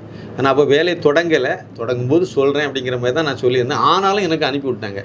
அதில் சில பேர் 10,000 ரூபாயெலாம் அனுப்பி விட்ருக்காங்க. அதில் 1-2 பேருக்கு நான் திருப்பி அவங்களுக்கு கொடுத்துட்டேன். இன்னும் 1-2 பேருக்கு திருப்பி நான் வந்து அவங்களுக்கு இப்போ நான் அக்ரிமெண்ட் போட்டு கொடுக்கணும் முதல் கட்டமாக. அதில் 10,000 அளவுக்கு தான், அதிகபட்சமாக 10,000 ரூபாங்களை நான் கேட்கல. அதாவது நீங்கள்லாம் பண்ணணும்னு தான் நான் சொன்னேனே ஒழிய நான் வேலையை தொடங்கும் போது நான் உங்களை அப்ரோச் பண்ணுறேன் இப்படி தான் நான் அதில் பேசியிருந்தேன். அது எப்படி புரிதல் ஏதோ ஒரு இதில் அவங்களால முடிஞ்சது அப்படிங்கிற மாதிரி இது ஒரு 2 வருஷத்துக்கு மேலே இருக்கும் இந்த இது நடந்து. அதில் 1-2 பேருக்கு நானே வந்து சொல்லிட்டேன் இந்த மாதிரி இருக்குது, நான் எப்போ தொடங்குறேன்னு அப்போ நான் உங்கள்கிட்ட பேசுகிறேன், அப்போ உங்களுக்கு வாய்ப்பு இருக்குது நீங்கள் பண்ணுங்க அப்படின்னு சொல்லியிருந்தேன். இந்த லட்சக்கணக்கில் வரலாம் ஸ்டாப் பண்ணி வச்சுட்டேன். இந்த லட்சக்கணக்கில் பண்ணலாம் அப்படிங்கிற மாதிரி சொன்னவங்களெல்லாம் அப்படி கொஞ்சம் இருங்க, நான் அந்த சந்தர்ப்பம் வரும்போது சொல்கிறேன். எல்லாம் ரெடியானதானே வாங்கி நான் வச்சுட்டு இருந்தால் தப்பாக போயிருமே அப்படிங்கிற மாதிரில வச்சுருந்தேன். இப்போ நான் என்ன சொல்கிறேன்னா இங்கே இருக்கிற மாதிரி இப்போ ஒரு 5,000 ரூபாய் அந்த மாதிரி ஒருத்தர் வந்து முதலீடு பண்ணுறாரு அப்படின்னா அவங்களுக்கு இந்த 100 ரூபா பாண்டு பேப்பரில் நம்ம என்ன ஃபார்மாலிட்டிஸ் பண்ணுறோமோ அதை பண்ணலாம். ஆன்லைனில் வந்து வேறு நிறைய இது வச்சுருக்காங்க.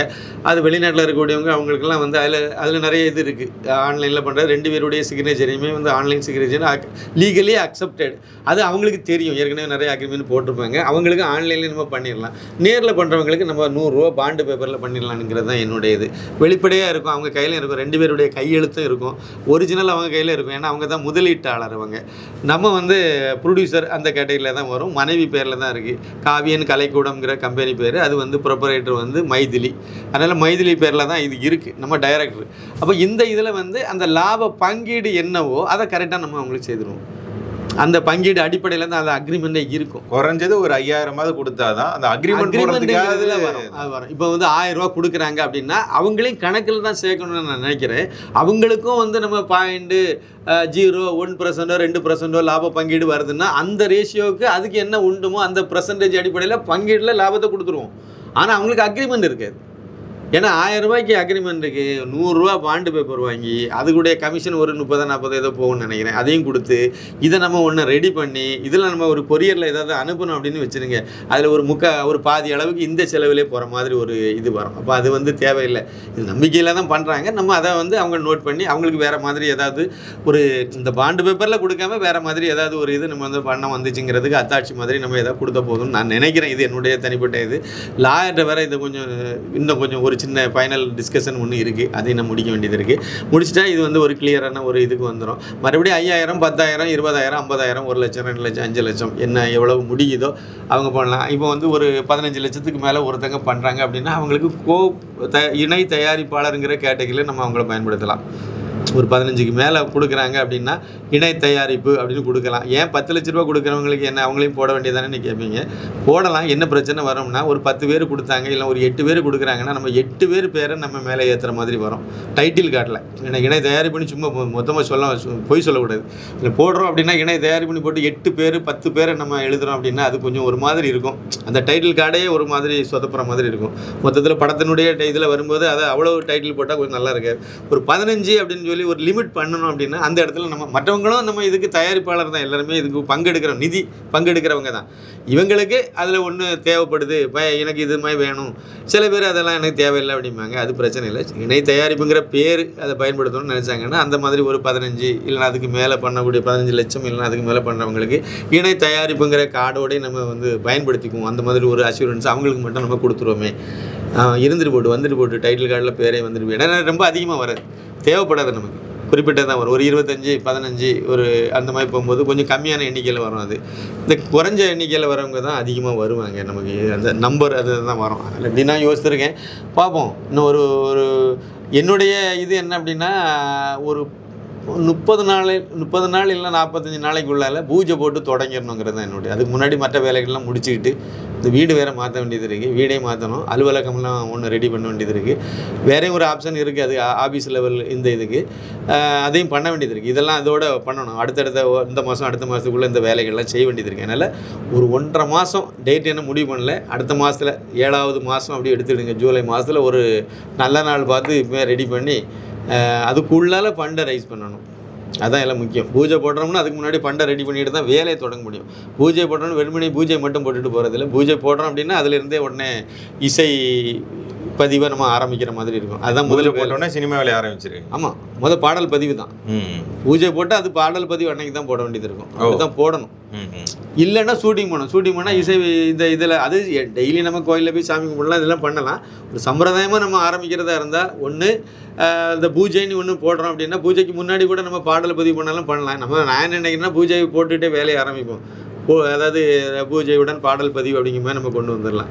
பூஜை போட்டோம், உடனே பாடல் பதிவை ஸ்டார்ட் பண்ணோம். அதுக்கு தேவையான சாங்கெல்லாம் ரெக்கார்டிங் பண்ணோம். இந்த வேலையை முடித்தோம், அடுத்து ஷூட்டிங் போயிடலாம். ரெக்கக்னிஷன் ஆர்டிஸ்ட் ஏற்கனவே நிறைய பேர் எல்லாம் லிங்க் பண்ணி வச்சுருக்கிறதுனால அவங்கள கமிட் பண்ணி நம்ம பண்ணிட்டோம்னா முடிஞ்சு போச்சு, அவ்வளோதான். இதில் என்ன அப்படின்னா, இப்போ வந்து ரவி சார் அப்படின்னா ரவி சாருக்கு என்ன ரோலுங்கிறத நான் இன்னும் ஒருத்தர் பேசலை. நடிப்பார், அவ்வளோதான், நடிப்பார், அவர் ஓகே.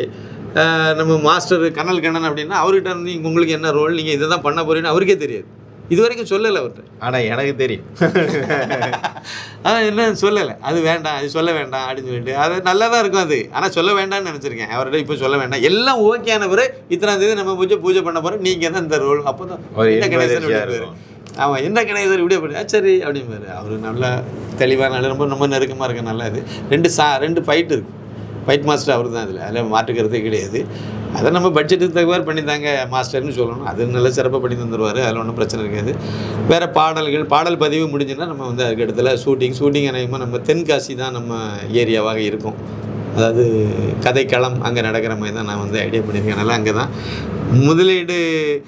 முதலீடு வந்து எவ்வளோ வருதுங்கிறத பொறுத்து நம்ம வந்து இவ்வளோ பெருசாக நடத்தோம் அப்படிலாம் எனக்கு எந்த ஐடியாவும் கிடையாது. கம்மியான செலவில் என்ன முடியுமோ அதை செய்யணுங்கிறது தான் என்னுடைய இது. அதுக்காக வேண்டிய எல்லா இடமுமே நான் வந்து அதான் அதே சமயத்தில் திரைக்கு தேவையானதெல்லாம் கரெக்டாக கொடுத்துடணும். அது சினிமா மாதிரி தான் இருக்கும். அதில் நான் போய் இதை காம்ப்ரமைஸ் பண்ணால் அது அந்த குவாலிட்டி இருக்காது. சினிமாங்கிறது சினிமாவாக தான் நம்ம எடுக்கணும், மாதிரி எடுக்க மாட்டோம், சினிமாவாக தான் எடுப்போம். அதில் காம்ப்ரமைஸ் எல்லாம் இருக்காது. என்ன அப்படின்னா அதை கொஞ்சம் கன்வின்ஸ் பண்ணுவோம். சம்பளம் ஒருத்தருக்கு வந்து ஒரு நாளைக்கு இவ்வளவு சம்பளம் கொடுக்குறோம் அப்படின்னா, சினிமா அனுபவம் உங்களுக்கு இருக்கிறதுனால உங்களால பேச முடியும்ன்றதுனால நீங்க பேசி 15 ரூபா வாங்குறீங்களா, 10 ரூபா வாங்கிங்க, 13 ரூபா. ஒரு கேமராவுக்கு இவ்வளவு வாடகை போகுது அப்படின்னா நீங்க ஒரு 4000 ரூபா குறைங்க, இல்லை இன்னும் 2 பேர்ட்ட தேடுவோம், அவ்வளோதான். இது இவ்வளோதான் எல்லாம் நடக்க போகுது. நமக்கு என்ன கேமராமேனுங்கிறத நம்ம முடிவு பண்ணிடுவோம். அதுக்கு வந்து என்ன வாடகைங்கிறதுல கொஞ்சம் அவங்கள கன்வின்ஸ் பண்ணி கொஞ்சம் காம்ப்ரமைஸ் பண்ணி பேசுறது. இப்போ மாஸ்டர்கிட்ட போய் பேசும்போது எதாவது செய்வோம். சரி, அது ஒரு வேற மாதிரி. நம்ம ஏற்கனவே உங்களுக்கு அந்த அனுபவம் இருக்கிறதுனால புது இயக்குனர்னா உங்களுக்கு எந்த இது ஆகும் அப்படின்றது தெரியாது. உங்களுக்கு ஏற்கனவே பல படங்களில் நீங்கள் ஒர்க் பண்ணியிருக்கிறது. இது பெரிய ப்ளஸ் வந்து டிஜிட்டலில் இப்போ வந்து ஃபிலிமில் பண்ணும்போது வேறு மாதிரியான ஒரு சூழல். நம்ம அதுலேயும் பண்ணியிருக்கேன், இதுலேயும் ஒர்க் பண்ணியிருக்கேன். இப்போ விருதுநகர் சந்திப்பெல்லாம் ஃபிலிம் தான் அது, அதிலெல்லாம் நம்ம பண்ணவங்க. அப்புறம் டிஜிட்டலில் வரும்போது இதில் வேறு நிறைய நமக்கு வந்து சாதகமாக நம்ம லைட்டிங் கூட அதில் சப்போர்ட் பண்ணும். HMI லைட்டு இல்லாமல் ஃபிலிமில் ஷூட் பண்ணவே முடியாது. அதில் பேபி லைட்டு, அந்த லைட்டு, இந்த நிறைய இருக்குது. ஆமாம், HMI லைட்டை நீங்கள் ஆன் பண்ணோன்னா இந்த ஃப்ளோரில் நீங்கள் இப்போ இந்த பவரை கொடுத்தீங்கன்னா ஃபீஸ் எல்லாம் போய் எகிரிட்டு போயிடும். ஆமாம், அந்த பவர் அந்த மாதிரி தேவைப்பட்டுச்சு. இன்றைக்கி அப்படி இல்லை. இன்றைக்கி வந்து எல்லாமே டிஜிட்டல் கேமரா அப்படிங்கிறதுனால இது எல்லாம் சாஃப்ட் லைட்டுக்கு மாறிட்டு நமக்கு வந்து வெளியே சன்லைட்டில் நம்ம எடுக்கிறோம்னா அது வேறு மாதிரியான இது தான். அது எல்லாத்துக்கும் காமன் தான், அதில் ஒன்றும் பிரச்சனை இல்லை. இந்த மாதிரி இன்டீரியரில் நம்ம உள்ளெல்லாம் எடுக்கிறோம், இன்டீரியரில் எடுக்கிறோம் அப்படின்னாலே இதுக்கு லைட்டிங் எல்லாமே வந்து இப்போ நம்ம வச்சுருக்க லைட்டு தான். இதெல்லாம் இதுக்கு தேவையானது. அதில் இது 10 பார் 5 பார் அந்த மாதிரி ஒரு எல்லாம் டியூப் லைட்டாக தான் இருக்கும். டியூப் லைட் அப்போ அதனுடைய இது பவரும் கம்மியாக தான் தேவைப்படும். ஒரு ஜென்ரேட்டர் நமக்கு இருந்தாலே இன்றைக்கி ஓகே. அன்றைக்கி நம்ம பவர் இது வேணும், யூனிட் வேணும். பவர் யூனிட் இல்லாமல் ஷூட்டிங் நடத்த முடியாது. பவர் யூனிட்டுங்கிற ஒரு லாரி, அதில் ஒரு ஜென்ரேட்டர் இருக்கும். அதில் வந்து பெரிய நடிகர்கள் நடிக்கக்கூடிய படங்களுக்கெல்லாம் அந்த ஜென்ரேட்டர்லேயே சைலண்ட் மோடில் வேணும்னு கேட்பாங்க. சைலன்சர் உள்ள ஜென்ரேட்டர் தான் வேணும். ஜென்ரேட்டர் ஓடான சத்தம் கம்மியாக இருக்கும், லைட்டாக தான் இருக்கும். அது வெளியே பெரிய இறையாது. அந்த மாதிரி இதில் பெரிய இறைச்சலே கொடுக்கும் அது. அப்போ அதுலேருந்து கேபிள் போட்டு இழுத்துட்டு வரணும். அப்போ அந்த லாரிக்கு ஒரு டிரைவர் வேணும், அந்த லாரிக்கு ஒரு வாடகை வேணும். அந்த லாரி ஒரு 4 கிலோமீட்டர் தான் ஓடும். 1 லிட்டர் டீசலுக்கு 4 கிலோமீட்டர் கூட ஓடாது. அதுக்கு நீங்கள் டீசல் வாங்கி கொடுக்கணும். அப்புறம் வந்து அதில் ஒரு எலக்ட்ரீஷியன் வேணும். அப்புறம் ஆமாம், அதை ஆன் பண்ணி ஆஃப் பண்ணுறதுக்கு ஒரு எலக்ட்ரிஷியன். அவர் அந்த வேலை மட்டும்தான் தேவைப்படும் போது தான் அதை ஆன் பண்ணுவார். மற்ற நேரம் சீட்டு விளையாடிட்டு இருப்பார். அது இது ஷூட்டிங் ஸ்பாட்டில் உள்ள கதை. இப்போ இதெல்லாம் நம்ம வந்து இப்போ கட் ஆகி போயிடும். அதுமாதிரி சாப்பாடு விஷயங்கள், மற்ற விஷயங்கள். இப்போ ஆண்கள் என்னைக்கு மெயினாக என்னென்னா கேரவன் தேவையில்லை. கேரவன் தேவையில்லை. நமக்கு சின்ன இது தானே, அதனால் கேரவன் தேவையில்லை. நம்ம இதில் ஒரு சில மேக்கப் ஆர்டிஸ்ட்டுக்கு மேக்கப் அசிஸ்டன்ட் தேவைப்படாது. இந்த மாதிரி இதில் வந்து நம்ம வந்து கம்பெனி மேக்கப் மேன் தான். அந்த கம்பெனி மேக்கப் மேன் நம்ம ஆர்டிஸ்ட்டுக்கு அவங்க எந்த ஆர்டிஸ்ட்டை நம்ம நடிக்க வச்சாலும் கம்பெனி மேக்கப் மேன் அவங்க மேக்கப் போட போகிறாங்க. அது ப்ராப்பரான மேக்கப் போடும். அது நம்ம ப்ராப்பரான காஸ்டியூம் இருக்கும், ப்ராப்பரான மேக்கப் இருக்கும். அதெல்லாம் வந்து காம்ப்ரமைஸ் கிடையாது. என்ன அப்படின்னா இப்போ நயன்தாராவுக்குன்னு ஒரு மேக்கப் மேன், அந்த மேக்கப் மேனுக்கு ஒரு அசிஸ்டண்ட், அவங்களுக்குன்னு ஒரு ஹேர் ட்ரெஸ்ஸர், அதுக்குன்னு இன்னும் ஒரு அசிஸ்டண்ட். இந்த மாதிரி அது லிஸ்ட்டு வேறு மாதிரி போயிட்டு இருக்கும். அதில் பிரபலம் பெரிய லெவலில் இது. நம்ம இப்போ சின்ன புதுமுகங்கள் அதெல்லாம் வச்சு பண்ணும்போது நம்ம அந்த மாதிரி எல்லாம் வராது. அதெல்லாம் அவங்க எந்த விஜய் உட்பட அனாவசிய செலவுகள் இதில் இருக்காது. அத்தியாவசிய செலவுகள் மட்டும்தான், அது மட்டும்தான் இருக்கும். அதில் தேவையான அளவு. மற்றபடி நமக்கும் கொஞ்சம் அனுபவம் கொஞ்சம் அதிகமாக இருக்குல்ல. எதை பண்ணலாம், எதை பண்ணக்கூடாது, எதை பண்ணால் திரையில நல்லா இருக்கும். மெயினாக பர்ஃபார்மன்ஸ் கரெக்டாக வந்துட்டுனா பாதி வேலை அங்கே முடிஞ்சிடும். அப்புறம் கேமராமேன் வேறு, தென்காசின்னா நல்ல குளுமையாக தான் இருக்கும். அது வேறு இப்போ சீசன் வேறு நல்லா தான் இருக்கும். பார்ப்போம், அதில் கொஞ்சம் பிளான் பண்ண வேண்டியது இருக்கும். கொஞ்சம் நல்லாயிருக்கும் மொத்தத்தில். நல்ல சிறப்பான ஒரு இதாக தான் வரும். அதில் எந்த இதுவும் இருக்காது. கொஞ்சம் ரிஹர்சல் பண்ணும், ஒரு வாரம் 10 நாள் தேவைப்படுற அளவுக்கு கொஞ்சம் முக்கியமான கேரக்டர்களுக்கெல்லாம். அதில் கூட வேற ஒரு காரணம் இருக்குது. அதனால் வந்து கொஞ்சம் ரிஹர்சல் போட்டாலே அது வந்து அநேகமாக அது ஓகே ஆயிரும். இப்போ உங்களுக்கு வந்து கதையை நான் கேட்டிருக்கேன். கதை வித்தியாசமான ஒரு கதைக்களம். அது இன்னொரு இது பார்த்தீங்கன்னா, தமிழ் சினிமாவில் ஒரு இந்த இது வந்து பெருசாக யாருமே இது பண்ணலை. இதுல நடிகர் யார் அப்படின்றது தான் பெரிய ட்விஸ்ட். யார் நடிகர் அப்படின்றது தான் பெரிய ட்விஸ்ட். இந்த கதையோட ஹீரோ யார் அப்படின்றது பெரிய ட்விஸ்ட். அது ஒரு முக்கியமானது. வரும் டைட்டில் வரும்போது தெரிஞ்சிடும். இந்த அதாவது நம்ம பூஜை அந்த மாதிரி போடுறோம் அப்படின்னா அப்பவுமே டைட்டில் வெளியே நம்ம சொல்லிடுவோம், டிசைனே போட்டு காணிச்சிடுவோம். அது வரும்போதே வந்து முதல் நாளையில நமக்கு என்ன பண்ண போகிறோம், என்ன செய்ய போகிறோம், அது ஒரு பெரிய இதை ஹைப்பை ஏற்படுத்திடும். அது அன்றைக்கே ஏற்படுத்திடும். கான்ஃபிடென்ட்டாக இருக்கேன். அதில் கண்டிப்பாக வந்துடும். அதில் ஒன்றும் பிரச்சனை இல்லை. பார்ப்போம், ரொம்ப சிறப்பாக வரும்னு நினைக்கிறேன். இந்த நேரத்தில் ஒரு சின்ன கோரிக்கை, யாராவது நம்ம சர்க்கிளில் உள்ளவங்க, உங்களுக்கு தெரிஞ்சவங்க யாராவது இதில் நிதி பங்களிப்பு செய்யலாம், இதில் வந்து கான்ட்ரிபியூட் பண்ணலாம், இதில் வந்து இன்வெஸ்ட் பண்ணலாம், எவ்வளவோ அமௌண்ட்டு என்ன முடியுதோ அதை பண்ணலாம்னு நினச்சிங்கன்னா கண்டிப்பாக நீங்கள் எனக்கு தொடர்பு கொண்டு நீங்கள் இதுக்கு ஒத்துழைக்கணுங்கிறது என்னுடைய கோரிக்கை. உங்களுக்கு என்ன முடியுதோ அதை பண்ணலாம். 5 லட்சம்னா 5 லட்சம் பண்ணுங்கள், 50,000னா 50,000 பண்ணுங்கள், இல்லை 5,000 தான் பண்ண முடியும் பண்ணுங்கள். முடிஞ்சது என்னதோ இதில் ஒரு பங்களிப்பு இருக்கணும் அப்படிங்கிறவங்க கண்டிப்பாக தொடர்பு கொள்ளுங்க. நான் சொல்கிறேன், அதுக்கு பிறகு நம்ம அந்த அக்ரிமெண்ட் இதெல்லாம் போட்டு அந்த முறையான அந்த இதை பண்ணலாம். தொடர்பு கொள்ளுறதுக்கு என்னுடைய நம்பரை கொடுக்குறேன். நம்பரை நோட் பண்ணிவிடுங்க. 9092345641 90923456441. இதுதான் என்னுடைய நம்பரு. தாராளமாக நீங்கள் வந்து வாட்ஸ்அப்பில் வரனாலும் வரலாம், இல்லை ஃபோன் பண்ணும்போது நீங்கள் எடுக்கலைன்னா திருப்பி கொஞ்சம் நேரத்தில் நான் எடுப்பேன், அவ்வளோதான். அதில் தாராளமாக தொடர்பு கொள்ளுங்க. முடிஞ்சதை நீங்கள் செய்யுங்க. இது கட்டாயம் கிடையாது. இப்போ யாரையும் நம்ம கட்டாயப்படுத்த முடியாது, கட்டாயப்படுத்தலை. சினிமா தானே, அந்த சினிமாவில் இன்வெஸ்ட் பண்ணாக்கி வந்து எந்த அளவுக்கு ரிட்டர்ன் வருமோ அப்படிலாம் நினைக்க வேண்டியதில்லை. கண்டிப்பாக உங்களுக்கு காசு திருப்பி வந்துடும். அக்ரிமெண்ட்டில் வேணால் நாங்கள் அதை போட முடியாத சூழ்நிலை. அது அந்த சினிமா அக்ரிமெண்ட் அப்படி தான் இருக்கும் இந்த இதில் உள்ளது. மற்றபடி வந்து படம் வந்து கண்டிப்பாக தப்பு பண்ணாது, அது உங்களுக்கே தெரியும். அது வரும்போது நம்ம அதை இல்லை நீங்கள் அந்த கொஞ்சம் இப்போ வந்து ஒரு 5,000 2,000 3,000 அவங்களுக்கெல்லாம் வந்து முழுக்கதையும் சொல்லி நான் வந்து ஒரு 1/2 மணி நேரம் 1 மணி நேரம் நான் அதை பண்ணால் எனக்கு கொஞ்சம் கஷ்டமாக போயிடும். 1 லட்சத்துக்கு மேலே அவங்க பண்ணுறதுக்கு தயாராக இருக்காங்கன்னா கண்டிப்பாக நான் அவங்களுக்கு அவங்க கேட்க இந்த படத்தில் உள்ள டவுட்டு எல்லாருமே சொல்லிடுவோம். கதை அதில் என்ன பண்ண போகிறோம், டைட்டில் என்னது, இதுக்கு பின்னாடி என்னென்ன நடக்க போகுது, எல்லா விஷயத்தையும் கூட நம்ம பேசலாம். அதுக்கு பிறகு கூட நீங்கள் வந்து முடிவெடுக்கலாம், ஒன்றும் பிரச்சனை இல்லை. ஆனால் இப்போதைக்கு நீங்கள் நடிக்கிறதுக்கு வாய்ப்பு கேட்டோ இல்லைனா வேறு ஏதாவது ஒரு பாடகர் அது இதுன்னு சொல்லியோ இந்த ப்ராஜெக்டில் மட்டும் நீங்கள் கொஞ்சம் தவிர்த்துருங்க. என்னென்னா வேறு ஒரு செட்டில் நான் வந்து ரெடி பண்ணி வச்சுருக்கேன். கொஞ்சம் மனத்தோடையும் சில விஷயங்களை பண்ணணுங்கிறதும் என்னுடைய இது. அதுவும் பண்ண போகிறோம். அது என்னங்கிறது இப்போ சொன்னால் தப்பாக போயிடும். அதனால் அதை சொல்லலை. கண்டிப்பாக அந்த மாதிரி நடிக்கிறதுக்கு வாய்ப்பு இல்லைனா இதில் வேறு இயக்குனர் இல்லை கதை இருக்குது அப்படிங்கிற மாதிரி நினச்சி அந்த மாதிரிப்பட்ட விஷயத்தை என்கிட்ட கதை இருக்குது அப்படின்னு வச்சுருங்க. பின்னாடி நம்ம அதை பற்றி நம்ம பேசுவோம். அதை பண்ண வாய்ப்பு இருந்ததுன்னா பண்ணுவோம், அதை செய்யலாம். இப்போதைக்கு அது தேவைப்படலை. நிதி பங்களிப்பு நிதியில் வந்து கான்ட்ரிபியூட் பண்ணுற மாதிரி, இன்வெஸ்ட் பண்ணுற மாதிரி, அந்த மாதிரி கான்ட்ரிபியூட் எல்லாம் ஒன்று தான். ஆனால் நிதி உதவின்னு நினைக்காதுங்க, பங்களிப்பு தான் இது, இன்வெஸ்ட்மெண்ட்டு தான் இது. அதனால் அதில் வார்த்தையில் தப்பாக சொன்னாலும் இதுதான் விஷயம், இதுதான். அதுக்குள்ளே ப்ராப்பரான அக்ரிமெண்ட்டோட தான் போகும். நோக்கம் இது எல்லாமே உங்களுக்கு வெளிப்படையாக சொல்லிட்டேன். உங்களால் யார் யாருக்கு முடியுமோ நிச்சயமாக என்ன தொடர்பு கொள்ளுங்கிறது என்னுடைய பணிவான வேண்டுகோள். ரொம்ப சந்தோஷம் ஜி. இதுவரை வந்து அரசியல் விமர்சகராக நான் சொல்லிட்டு இருந்தோம், எழுத்தாளர்னு சொல்லிட்டு இருந்தேன், சீனியர் ஜேர்னலிஸ்ட் அதெல்லாம் சொல்லியிருக்கேன். ஆனால் எல்லா அனுபவமும் உங்களுக்கு உண்டு. இன்று தான் வந்து பார்த்தீங்கன்னா உங்களை ஒரு இயக்குனர்னு சொன்னேன். இதில் நானும் ஒரு நடிகர்ன்றதுனால எனக்கும் ஒரு சந்தோஷம். உங்களோட கதைகளையும் நான் கேட்டிருக்கேன், மாறுபட்ட கதை. இது கண்டிப்பாக வந்து வெற்றி பெறும் அப்படின்றதுல எனக்கு துளியும் கூட சந்தேகமே இல்லை. ஏன்னா உங்களோட பேச்சை எந்த அளவுக்கு வீரியமாக இருக்கும் அப்படின்றது மக்களுக்கு இது தெரியும். அப்போது சினிமாவில் மட்டும் எப்படி இருக்கும், அது ரொம்ப காரசாரமான ஒரு சப்ஜெக்ட் தான், அது நீங்கள் பார்ப்பீங்க. உங்களோட நேரத்தை ஒதுக்கி நாடக மீடியாவுக்கு பல தகவல்களை பகிர்ந்து கொண்டதற்கு மிக நன்றி. மிக்க நன்றி. இன்னும் ஒரு சின்ன தகவல் சொல்லிடுறேன். நம்ம இந்த மாதிரி இந்த பாதையில் போகிறேன், அதனால் இன்னும் அரசியல் பேச மாட்டேன் அப்படிலாம் கிடையாது. சந்தர்ப்பம் வரும்போது நான் வருவேன், பேசுவோம். இதை முடிக்கணும். முடிச்சுட்டு நம்ம பேசும்போது இப்போ 20,000 10,000 பார்க்குறவங்க 2 லட்சம் 3 லட்சம் பார்ப்பாங்க, அவ்வளோதான். அதனால் அதை கருத்து அதிகமாக கொண்டுட்டு போய் இன்னும் நிறைய பேருக்கு அதை கொண்டு போய் சேர்க்க முடியும், பேச முடியாது. அந்த சந்தர்ப்பம் வரும்போது நம்ம அதை பண்ணுவோம். அதனால் அதுக்கும் அதனால் இதை விட்டுட்டுலாம் போக மாட்டேன். நம்ம கடைசி வரைக்கும் இந்த மாதிரி தான் நம்ம எதாவது செய்துகிட்டே தான் இருப்போம், சும்மா இருக்க மாட்டோம். இப்போதைக்கு நம்ம இதை செய்தால் இன்னும் நிறைய பேரை உருவாக்க முடியும். எனக்கு அந்த கான்ஃபிடென்ட் இருக்குது, எனக்கு அந்த வாய்ப்பு இருக்குது. ஒரு இதை மட்டும்தான் நான் வந்து ஒரே ஒரு இதை மணியை மட்டும்தான் அடிக்கணும். பாக்கி எல்லா மணியும் அவங்க அடிச்சிருவாங்க, மற்றவங்க அடிக்க வச்சுருவோம் அவங்கள. அதனால் அதுக்கு ஏன்னா அதில் உள்ள சூழ்ச்சிமுகளோ அதில் உள்ள செலவினத்தை எப்படி சிக்கனப்படுத்துங்கிறது எல்லாமே தெரியும் நல்லா.